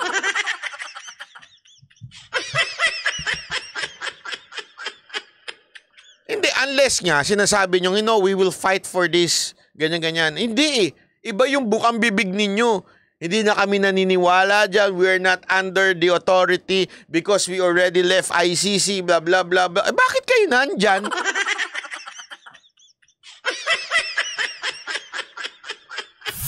Si VP Sara naman, simpleng no comment lang ang tugon sa pagkakasama niya sa ICC probe. Iginit naman ni Senator Bongo na hindi dapat nakikialam ang ICC sa mga issue sa Pilipinas dahil gumagana naman ang ating mga korte. Tapos na raw ang mga panahon na kailangan pang diktahan ng mga banyaga ang Pilipinas kung paano pamahalaan ang bansa. Hindi naman daw nababahala si Senator Bato de la Rosa. Sagot pa niya, tanapin niyo ako. Basta na sa Pilipinas ako. I am within the Sabi dito, may makakapigil ba dyan sa ICC, Banat Bay? Oo, wag niyong pansinin. Walang papansin. Kasi, eto, dyan sa punto, alam niyo ba na ako, 200% guilty si Pangulong Duterte dyan. Simula pa lang yan, parang si Rimulya yan Simula pa lang, initial investigation pa lang, yung pinuno sinasabi na kagad, si Tebes ang may kasalanan. 100% solved na yung case. Tapos iimbestigahan nyo, paano tawag mo doon? Di moro-moro. Diba? Pa-imbestiga pa. Imbestiga namin to, aaralin namin to. Isinabi niya nga ng head ninyo, ang may kasalanan, si Tebes. Paano nyo imbestigahan yun? Ganyan din, dyan. Sinasabi nilang may EJK. Tas ano ending niyan? Alam naman, wala. Trip lang namin sabihin yun. Obvious ba? Na bago pa talaga tumakbo yung pagdinig na yan, si PRRD na may kasalanan. Bakit pa ninyo ini-entertain yan? Tapos ang usapan dyan, huwag niyong pansinin yan. Sinuutusan nila manghuli dito. Sige nga tanungin ko kayo. Papasok Amerika dito, manghuhuli. Hulihin natin dapat sila. Papasok ang China, lalong hindi naman. Imposible naman pumasok, hindi nga sila. Wala nga walang matinong nilalang na pwedeng humuli sa ating senador, sa ating dating Pangulo, kung hindi kagustuhan ng gobyerno na ito. Kaya nga, alam nyo, magtataka ka, why do we entertain these people? Why do we entertain this ICC kung hindi pala tayo naniniwala? Why? Baka ginagamit yung alas yan para kay Pangulong Duterte at saka sa anak niyang si Vice President.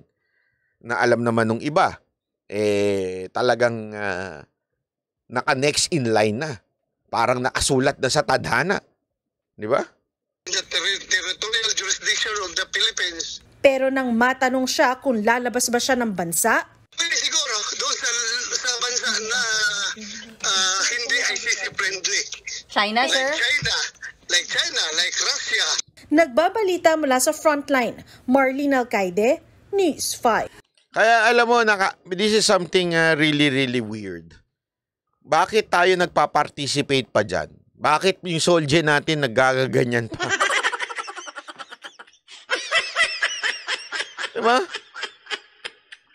Iingat-ingat tayo dahil mukhang delegates tong galawan na to. Mukhang delegates tong ginagawa ng gobyerno na. Bantayan natin. Dapat bantayan natin. Bakit ini-entertain pa ng gobyerno ang ICC? Bakit tayo nagpa-participate pa? Ba't nandiyan pa soldier natin? Kung talagang hindi tayo naniniwala. Yun lang kasimple yun.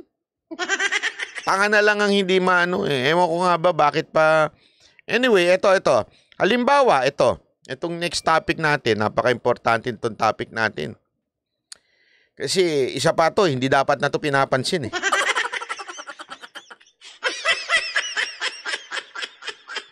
Alam nyo, may lumabas kasi dito na naman kay Pura. Si Pura yung kumanta ng ama namin, di ba? May lumabas dito kay Pura na to. At alam mo, nung ni-research ko sa kanyang TikTok, ito yung mga lumang picture at video na pala ni Pura. Hindi pala picture, video ni Pura. Luma na. Ibig sabihin, matagal na po pala siyang nagpapapansin.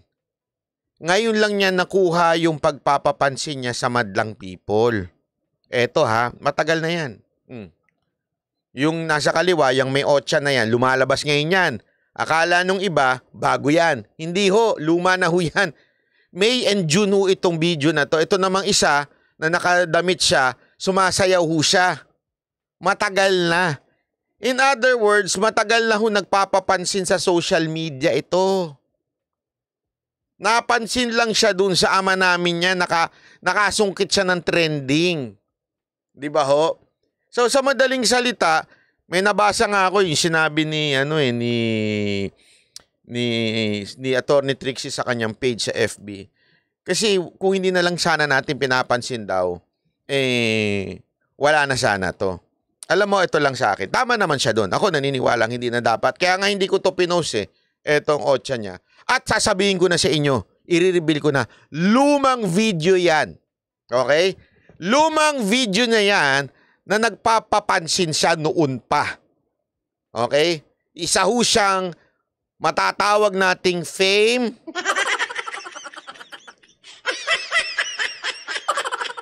Matagal na siyang fame.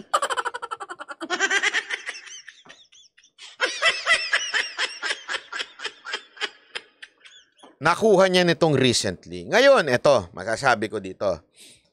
Alam mo, etong kay Pura na ito, nagpapatunay lamang na hindi natin kailangan ng soji. Bakit ho?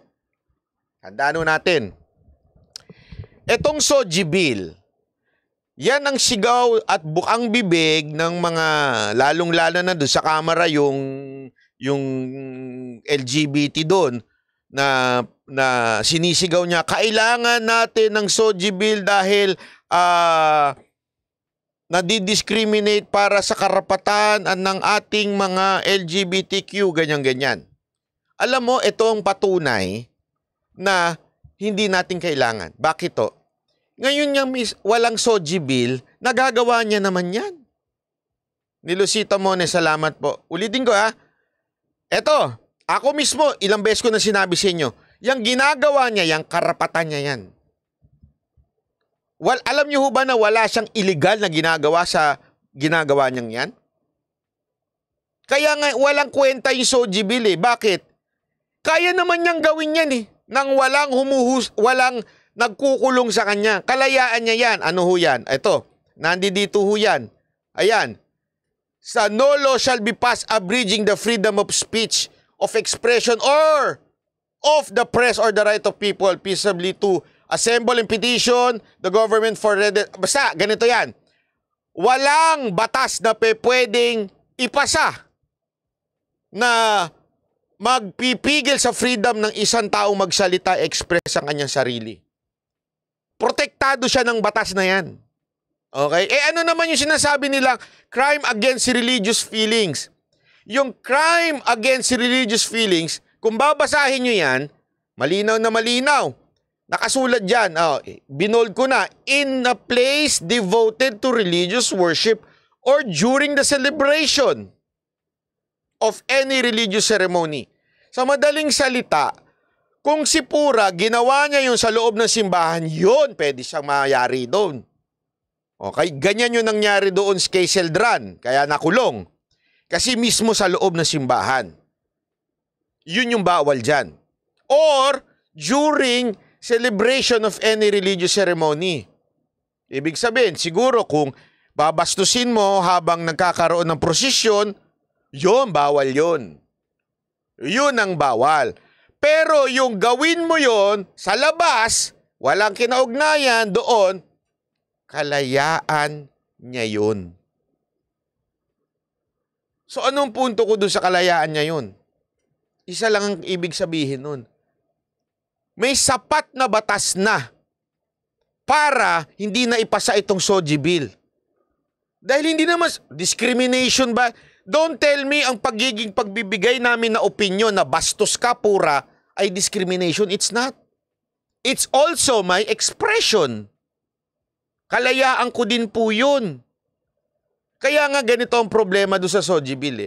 Once napasa yung SOGI bill, tayo naman ang patay. Bakit? Sila, malaya silang magsalita against the religion or whatsoever. Malaya sila. Tayo, hindi na. Bakit? Pag may SOGI bill na, pwede na nilang sabihin na they're being discriminated at may pagkakulong yun. Antindi ng pagkakulong ho nun. Isipin mo sila may kalayaang bastusin ang mga relihiyon. Tayo, wala tayong kalayaan na bigay natin yung opinion natin sa kanila pag pumasok yung SOGI bill. Imagine niyo yun.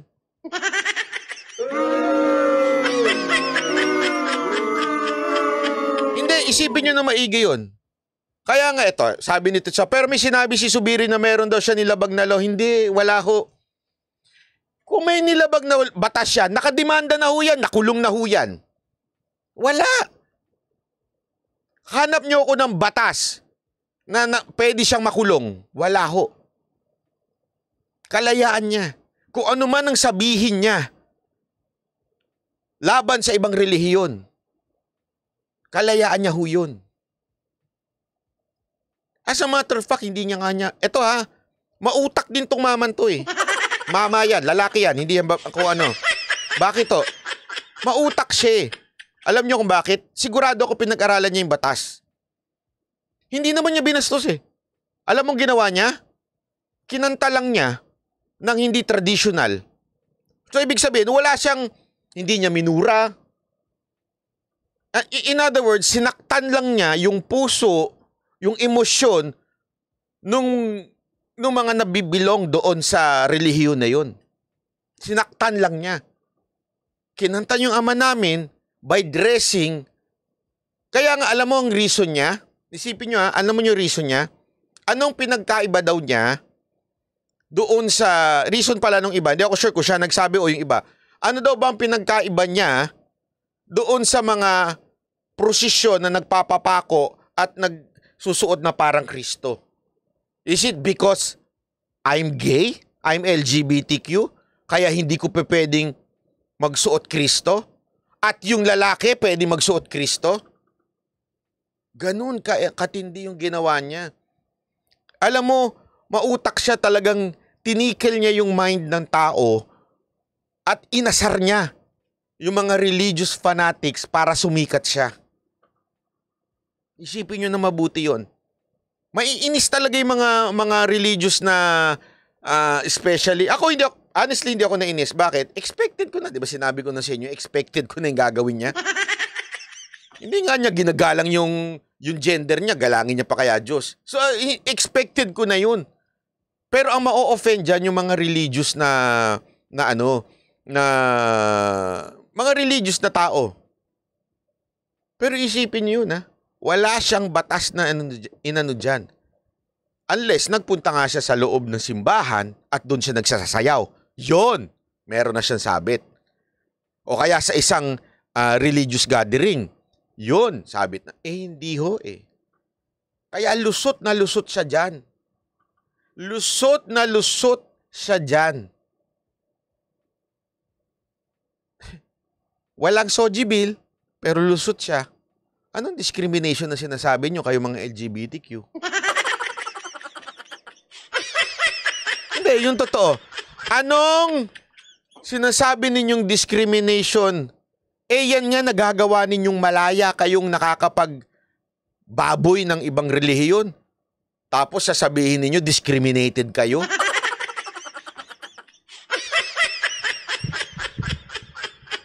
Hindi, yung totoo Sasabihin nilang discriminated sila, laya-laya nyo nga. Hindi kulong ba kayo dahil dyan? O di naman kayo nakulong, ha?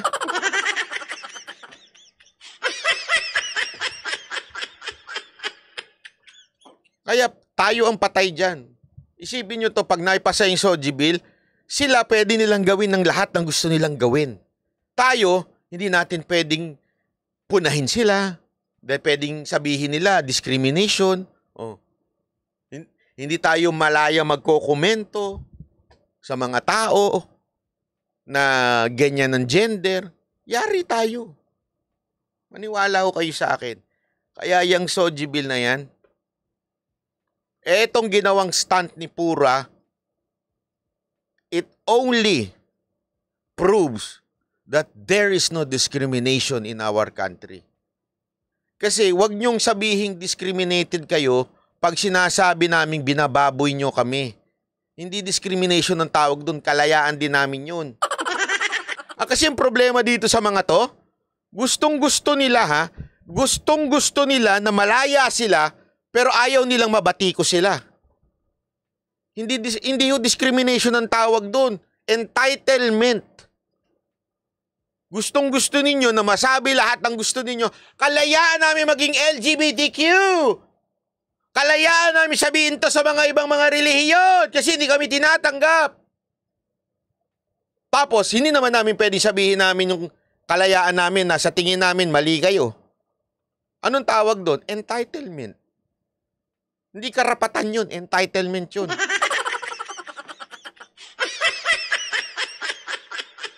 Oh. Sabi nito, Revised Penal Code 201. Sige nga, baka sinungaling ka. Tingnan natin yung Revised Penal Code 201 mo, ha? Oh. Pag yan, mali, lagot ka. Sige. Revised Penal Code 201. Ano yan? Oh. Hindi. Under Philippine law, immoral doctrines, obscene publication and exhibition, and indecent show. Paano naging indecent show? Paano nagiging... Wala, ang labo naman nung ano na yun. Malabo yun.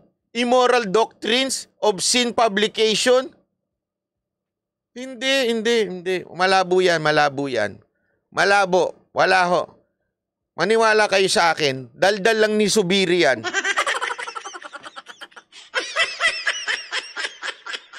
Yan ang tama, sabi nito isa. Save siya sa batas ng tao. Pero sa batas ng Diyos, kailangan niya mag-repent. Yun, tama naman yun. Pero ang pinag-uusapan natin dito, kasi yung SOGI bill, hindi naman batas ng Diyos yun eh. Ang pinag-uusapan natin dito, batas ng bansa natin. Yan ang punto ko dito. I am not defending Pura. What I am saying is this. We do not need that SOGI bill. That SOGI bill, kalokohan yan. Entitlement lang yan sa mga LGBTQ. Sorry, pero magalit na kayo sa akin, kagagawan nyo yan. You only prove, yung ginawa ni Pura, pinatunayan nyo lang na hindi natin kailangan ng SOGI bill. Hindi ko namin kasalanan nyo, sisihin nyo si Pura. Pura. Yan ang pinatunayan nyo. O, yan ang totoo. O, next. O, ito ba? Saan na yun? Ito. Wait lang. Ito pa. Ito. O, medyo good news tayo ng konti, ha? O, ito, pasok. Umarangkada na ang pilot implementation ng food stamp program ng DSWD. Sinubukan na rin ng mga benepisyaryo na gamitin ang binigay na Electronic Benefits Transfer Card. Nasa frontline ng balitang yan, si Laila Pangilinan. Josefino Feliciano. Mismo si Pangulong Bongbong Marcos, Vice President Sara Duterte at DSWD Secretary Rex Gatchalian ang nag-abot ng Electronic Benefit Transfer o EBT card sa unang benepisyaryo ng food stamp program sa Tondo, Maynila. Kasunod ito ng pilot implementation ng programa. 50 muna sa 3,000 target beneficiaries ng pilot run ang inabutan ng digital stamp. Kabilang dyan ang mga mahihirap na mababa sa 8,000 piso ang kita kada buwan, buntis at ilang benepisyaryo ng 4Ps. Ganito ang itsura ng Electronic Benefit Transfer Card o yung tinatawag nilang EBT card. Kung nakikita nyo, gawa ito sa matigas na plastic at may QR code sa likod. Ang bawat beneficiary ay bibigyan nito para makapamili na. Natawa naman ako dun sa sinasabi ninyo na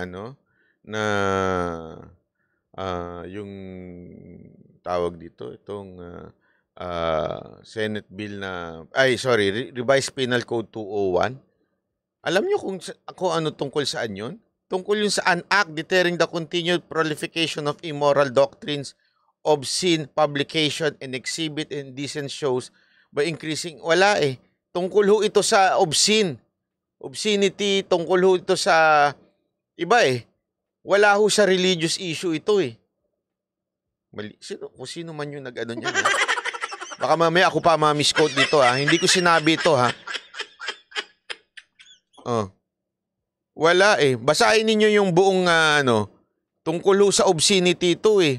Tungkol nga sa publication, pagbibigay ng publication sa mga bata na may obscenity. Hindi ho ito tungkol sa wala namang obscenity sa ginawa niya, hindi naman ho siya naghubad.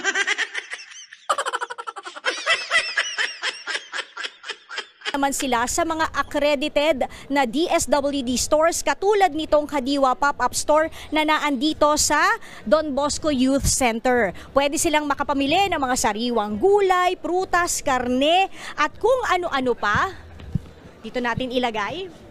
Isama na natin ang konting talong.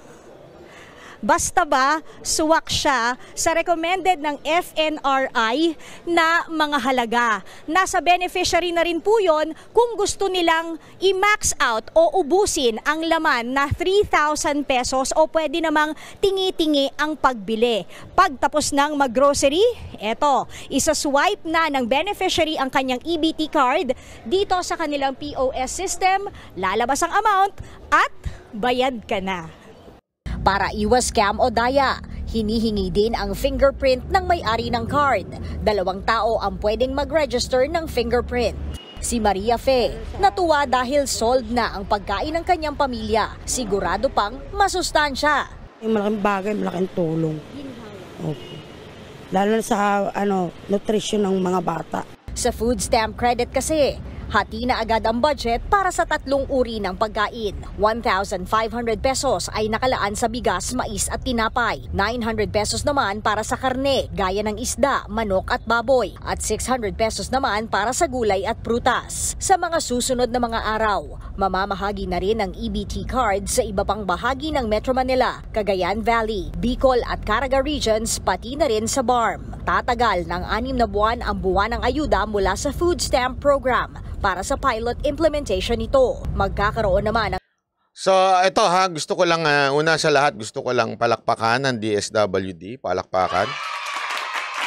Ito, sabi ko naman sa inyo sa channel natin basta may magandang ginawa ang gobyerno, papalakpakan natin ito. Pero pagka mali, binabanata natin. Alam mo, natuwa ako dito kasi ito, walang biro ito. Marami talaga nagsasabi sa akin na okay daw yan si Secretary Gatchalian. At actually, nung mayor nga yan, isa yan sa mga pumapalag noon nung may problema. Laging makikita natin yan. Sa katunayan, isa din yan dati sa nag-implement ng mataas na penalty sa bike lane. Maayos daw yan si Secretary Gatchalian. Yung mayor pa siya dati ha. Ngayon, nung naging secretary siya, nakita ko kagad na gumagalaw itong secretary na ito. Ang bilis. Alam mo, nakakatuwa. Hindi, I mean, sa mga panahon na ganito, na puro bad news ang nakikita natin, kahit pa paano meron pa rin mga taong, may mga opisyal pa rin po tayo na maganda ang ginagawa sa gobyerno at hindi nangingialam at sumasawsaw sa politika. At good job ka dyan, Secretary Gatchalian. Hindi kita kilala, pero dahil sa ginawa mong yan, grabe ho, pinapalakpakan po kita. Ang tagal na ho niyan di ba? Imagine niyo ngayon meron ng card at yung card niya, sabi nga nung iba, buti pa sa DSWD may plastic card. Sa DOTR na dapat may plastic card, puro plastic na tao. Diba? Isipin nyo na lang yun eto ang bilis kumilos, bakit ganun? Kaya nga eto lang Etong si Secretary Gatchalian ito, dinaig yung ibang mga sekretary. Sana maging halimbawa sa mga ibang sekretary itong ginawa ni Gatchalian. Na wag na muna kasi kayo mamulitika. Kasi every time pinopolitika ninyo, halimbawa yung ginawa niyo dyan sa LTO, na ayaw ninyo na pumirma ng malaking budget itong LTO chief. Gusto nyo dumaan lahat sa secretary. So, puro delay ang nangyayari. Ako kayo, hindi nyo naman pala kaya. Di nagka-delay. Para tayong tanga. Bansang walang ID, saan ka nakakita nun? Diba? Wala na nga yung national ID, naging bogus na nga. Tapos ito pang...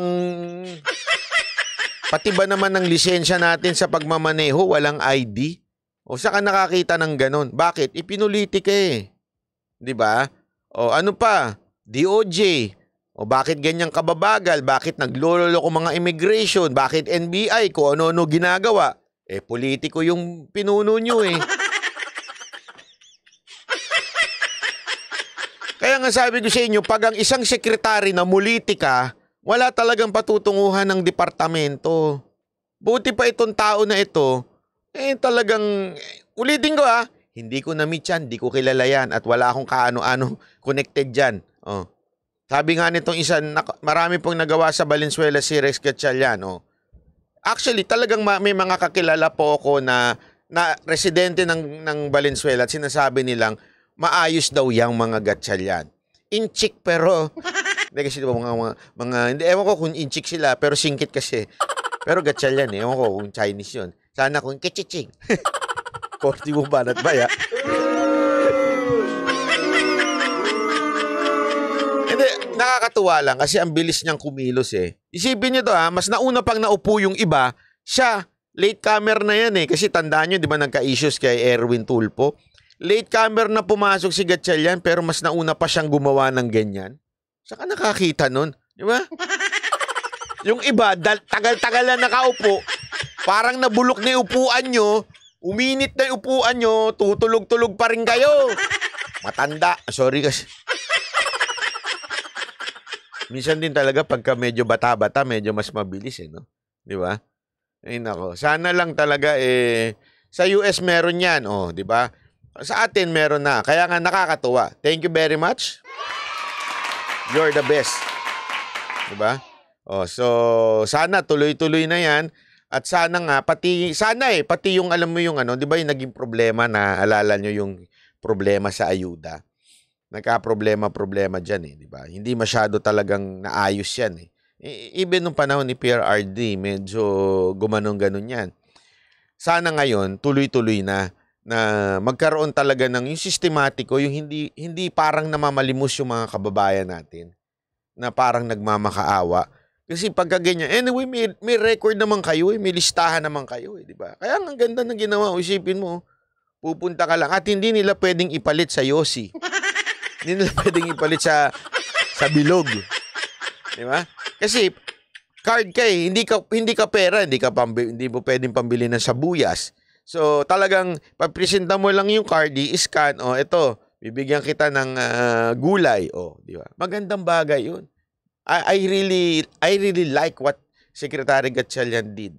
I really hope someday itong mama na to magkaroon ng mas magandang trabaho. Hindi mas maganda, mas makakatulong pa sa bayan. Honestly, sana, I'm not saying na kumandidato siya sa for national, pero ang galing ng ginawa niya. We need this kind of leader sa ating bayan. Sana magkaroon po talaga. Palakpakan natin. Gatchalian, is my thumbs up. Diba? Hindi, alam mo, marami na ako nakikitang mga leader na na pwede in the future. Yung ako nakikita ko si Vico Soto, si Magalong. Actually, pinag-usapan namin yan si Magalong dun sa talk show ni Mark at saka ni Hey Darian. Pinag-usapan namin yan. Ako sabi ko nga sa kanya kay Hey Daria, kasi kaibigan daw niya, family friend nila. Alam mo, sabihan mo. Sabi ko sa kanya, okay yung mga sinasabi niya. I think he has the vision of a good leader, but he has to prove himself. Kasi talk is talk.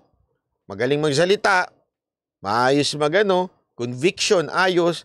Pero lahat yan, magiging talk kung wala siyang magiging prutas sa Baguio. Ano ibig sabihin nun? Kung maaayos niya yung Baguio, totally, in his term for 6 years or 9 years, kung maaayos niya yun talaga, yung makikita mo, mararamdaman natin, kasi mararamdaman niya ng tao eh. Hindi mo ang magandang ginagawa ng isang opisyal, hindi mo mapipigilan. Talagang lalabas at lalabas 'yan. 'Di ba? Pag magandang nagawa niya una-una sa trapiko. Sabi ni Mark, according to Mark, may mga project daw na maganda si Magalong, yung parang paparada na lang dito tapos public transport na lang ang iikot, something like that. Sabi ko, okay 'yun kung ma-implement. Pag na-implement yun, naku, maniwala ko kayo sa akin. Isa sa problema ng Baguio is traffic. Pag nasolusyonan niya yun, okay yun. Sa akin, pag nasolusyonan niya yung Baguio na yun, sa traffic, ibig sabihin, magaling siyang mayor. Malaking bagay yun para sa akin, pogi points yun. So, ayan, si Vico Soto, si Magalong, si Gatchalian, isa pang okay din, hindi, para lang sa kalaman nyo, Mayor Lani. Kaya mahal ng Taguig yan, si Mayor Lani Cayetano. Tanong niyo sa mga taga-Taguig. Mahal na mahal nila. Alam mo, kaya nga ako feeling ko lang, dapat talaga the next leader sa bansa, galing talaga sa pagka-mayor. Kasi yung mayor, ang merong touch sa ground. Diba? Mga katulad ni Yorme, yung mga ganon. Kasi alam nila yung nangyayari. Mayor Pritz, walang... Karera ba pag usapan natin o sabong? Kasi kung sa karera, baka pwede yan. Pwede yan, maka-Ferrari. Kung sa sabong, pwede rin yan. Mahilig siya sa sabong, di ba? PRRD, nag-meeting ng CG. Nako, huli ka na. Hindi ka kasi Hindi ka kasi Next time, agagahan mo, ha? Para makasabay ka sa putukan, ha?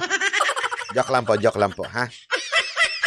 Pwede nyo naman po i-rewind. I-rewind nyo na lang po. Ito. Pag-usapan naman natin yung, kasi kahapon, pinag-usapan natin yung kay Lea Salonga. Diba? Yung fan mode. Yung fan na sungitan daw. Tapos ito, nagsalita na siya. Panoorin natin, ha? Nagsalita na ang fan na nag-upload ng viral video ni Lea Salonga sa kanyang dressing room. Giit niya, hindi raw niya kailangan mag-sorry dahil wala naman daw siyang ginawang masama. Narito ang report. Wala akong interest or naisip na makapanira ng kapwa or masiraan po si Miss Lea. Tayo mga Pilipino kapag medyo nakakaramdam ng sakit ng dibdib, parang nakakapag-post tayo. Ayun po siguro yung nangyari sa akin. Ito ang buwelta ng netizen na si Christopher Carpila matapos niyang i-upload at mag-viral ang video ni Lea Salonga habang sinisita sila ng theater star. Sa videong ito, makikita ang grupo ni Christopher sa labas ng dressing room ni Lea at nakikiusap na magpa-picture. Pero pinalabas sila ng singer dahil wala raw sila sa guest list. Kwento ni Christopher, pinagbigyan pa rin naman sila ni Lea na makapagpa-picture sa labas ng dressing room.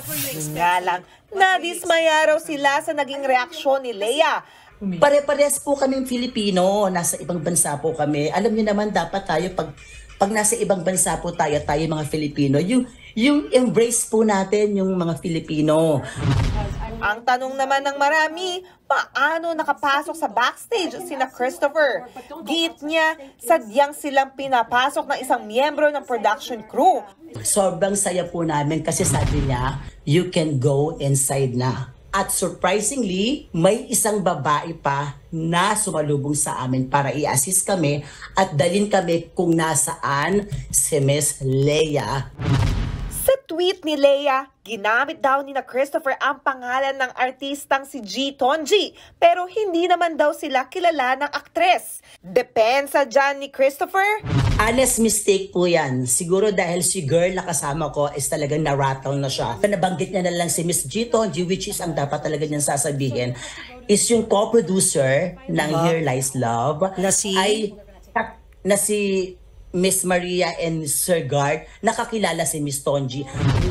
Sinagot din ni Christopher ang tweet ni Lea na dapat respetuhin ang kanyang boundaries. I think hindi naman po ako nag-cross dun sa boundaries niya. Hindi naman ako lumapit sa kanya. Bakit daw inon mo yung camera? Yung babaeng nasa harapan ko, naka-on na rin po yung camera and video niya. Kasi super excited po kaming lahat. Kami naka-on ang camera dahil gusto po namin makapture ang moment with her. Sabi pa ni Christopher, hindi niya kailangan mag-sorry kay Lea. Alam ko wala po akong ginawang masama. Katulad ng sabi ko, tao lang na siguro hindi nakapag-isip ng kinlik.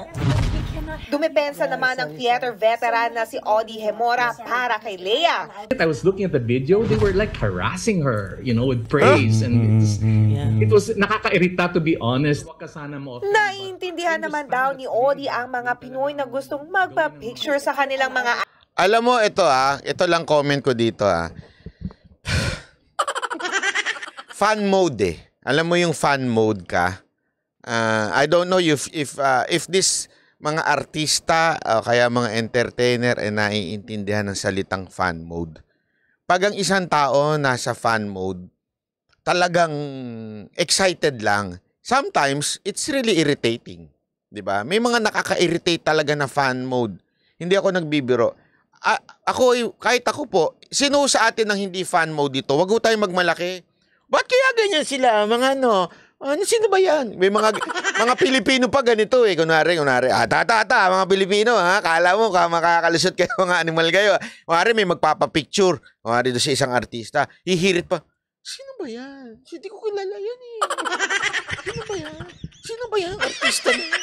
Hindi ko kilala. Yung ipaparinig pa, hindi ko kilala yan eh. Yung ganong feeling. Oo, maaring hindi mo kilala, pero may isang fan na tuwan-tuwa dahil nakita niya at fan niya. Kasi maaaring ikaw, fan ka nito. Siya, hindi. May mga ganun eh. Diba? Kahit ako, kunwari makita ko si Lea, kahit lagpas-lagpasan ko yan, hindi ako mapapicture dyan. Bakit? Hindi naman ako fan yan eh. Oh. But it doesn't mean hindi siya great. Okay? Nagkataon lang, hindi ako fan. Pero what if biglang si iba na yan? Baka yakapin ko yun, biro lang. Naintindihan niyo ibig ko sabihin? Kung ibang tao, halimbawa, si Marcos dumaan sa harapan ko, isnabing ko pa yan. Ganun pa ako. Pero si PRRD dumaan sa harapan ko, talaga share! Picture naman tayo, share! Diba? Fan mode eh. Naintindihan niyo ibig ko sabihin na nagiging fan mode ka sa mga artista? Wag ho tayong magalit o parang actually, at sa totoo lang yung hindi ako na masabing na naman, mayayari na naman ako dito. Yung na yon, yung basta yon, yung nilalang na yon, nakaka-irritate. Sa totoo lang, nakaka-irritate siya. 'Di ba? Nakaka-irritate siya na parang meron niya ako man mababasang comment dito, irritated na eh. Isa na namang aklang feeling entitled. Nakaka-irritate. Pero alam mo, I understand. Bakit? I put myself into his shoes. Na pagka-fan ka eh. Alam mo, naalala ko yun. Naalala ko yun nung fan mode ako sa panahon ng Dadon. Alam mo yung Dadon, yung kumanta ng Salamat. Di ba? Fan mode ako. Every time na pumupunta sa school namin yun, nagko-concert, alam mo, nagpipresenta akong tagabuhat ng snare drum. Alam mo yung snare drum, yung pinapalo dito. Yung teacher kasi namin, kaibigan yung Dadon. Okay, yung teacher namin. So every time pupunta yon, talagang, Ma'am, sige na please. Tagabuhat lang, okay na ako. Basta makalapit lang ako. Ganon akong fan mode. Kaya hindi ko maalis yun. Nakaka-irritate yung tao na yun. Yung kanina nagsasalita, nakaka-irritate siya. Pero dapat, kung artista ka, intindihin mo yun. That's part of your job. Yun lang sa akin Meron talagang mga minsan nakakairita, pero dapat intindihin natin it's part of our job. Sabi pa ni Audie Gemora, parang hinaras o harassing. Is that you call harassing ang dating? Irritating, yes. Pero it's part of being an artista, especially kung sikat ka. Dapat kuha mo na yun.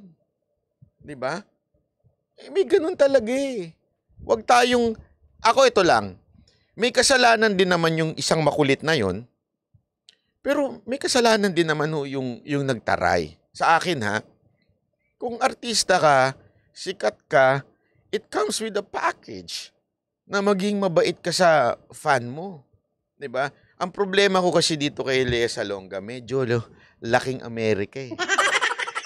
Prangka. Lalong-lalo na. Kasi sila, yung kanina nagsalita, dalawa sa kanila galing sa Pilipinas. Dalawa sa kanila, American citizen. So siguro, yung galing sa Pilipinas, minsan lang makita si Lea Salonga, na-excite sobra. Diba? So hindi pa pwedeng intindihin na lang natin? Kailangan natin kaagad na... Kasi una-una, bakit nakapasok? Paano nakapasok yan? Since nandyan na yan, pwede bang, posible bang, alam mo yung para hindi na lang mapahiya. Ganun eh. Para na lang hindi mapahiya. Hindi ba natin pwedeng, ano ba naman yung, sige, picture tayo, o, plak, o, tapos. Diba? Minsan pa nga, ang tagal-tagal pa magpicture eh. Alam ko ho yan eh, yung ganyang style, lalo na yung iba. Ang tagal-tagal magpicture, ang kulit-kulit pa. O, hindi ikaw na, kunin mo yung cellphone. O, ako na, kukuha ng cellphone. O, ako na magpicture. Tapos, o, sige na, salamat ha. O, sandali lang ha. Pinapasok nga daw eh. Sabi nito, baka may VIP pass. Hindi, pinapasok nga. Diba? Kaya nga, ibig sabihin, nandun na eh. Mapapahiya pa. Oh. Ako, hindi ko sinasabing walang karapatan si Lea Salonga tumanggi. May karapatan po siya. Pero, madam, kung kayo po ay artistang Pilipinas, sana masanay naman kayo sa mga fan. Na minsan may ganyan talaga. Minsan, excited lang, makulit. Hindi, wala ang biro. Minsan, nararanasan ko yan.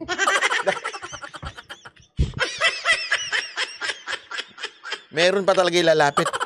At ito, hindi ako nagmamalaki ha. Talaga lalapit pa. Uy, Banat Bay! Alam mo, araw-araw ako nakikinig siya. Alam mo yung tuwan-tuwa siya. Yung ulirat ko, hindi ako nagmamalaki ha, please lang ha. Yung ulirat ko nasa show eh. Nanonood ako ng show, nagte-technical ako, pimipihit-pihit ako.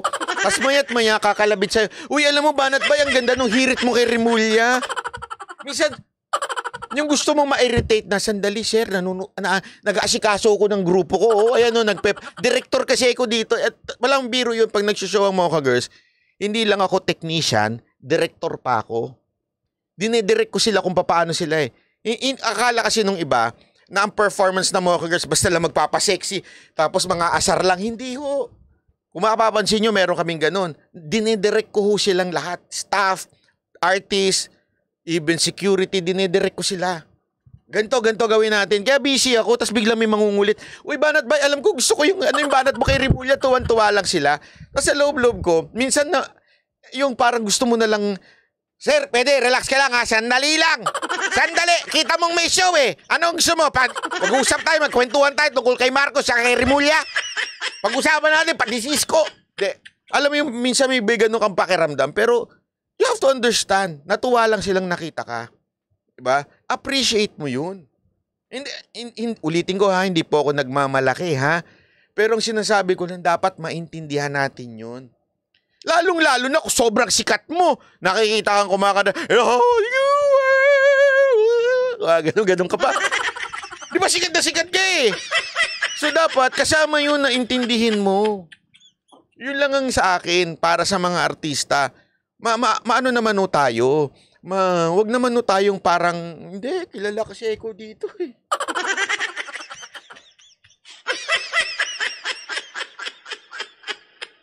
Sana lang o. Ako yun lang ha. May kasalanan yung makulit yung fan, pero hindi mo naman masisi, ganun talaga ang fan. Kasi ako fan din ako eh. Pag nakita ko ang 21, 21! 21! Fan mode ako ng 21. Pasensya na ha. From The Dawn, naging Guns N' Roses, naging Ice Cube, tapos ngayon 21. Huwag kayo mag-alala, hindi ako fan ng Gento, ha? Hindi ko gusto yung mga... No comment. Anyway, maraming...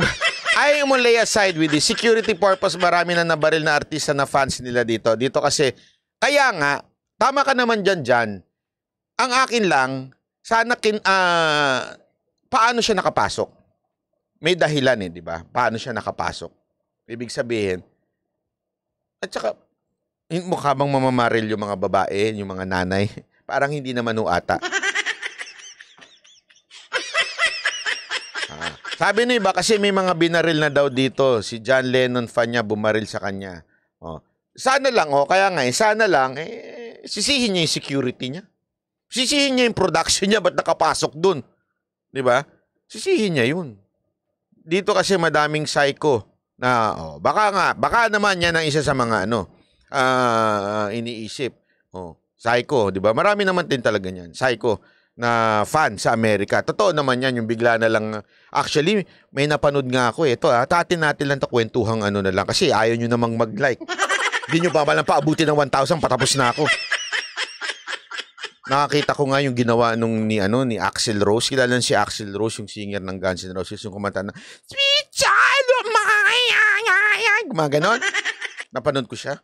2 beses niyang pinatigil yung show. Ewan ko sa ibang bansa yun, ha. Basta sa Europe ata at saka sa Amerika, 2 beses niyang pinatigil yung show kasi nambabato yung mga tao. Ang lupit. Sa atin, baligtad. Diba sa atin? Si Jay ang nambabato ng tubig. Si Jay ng kamikaze. Ang nambabato ng tubig, nambabato ng kung ano-ano sa audience. Hindi makaporma mga dito Pero sa Amerika kasi sa ibang bansa, talagang may lalaki nung binabato dun sa talagang tinigil niya yung show. Sabi niya, 1 more and we will stop the show. Sabi niya, sabi ko, grabe to. Yung mga tao, di makaimik sa atin yun, pagka binato ka ng ganun, babato lalo sa'yo.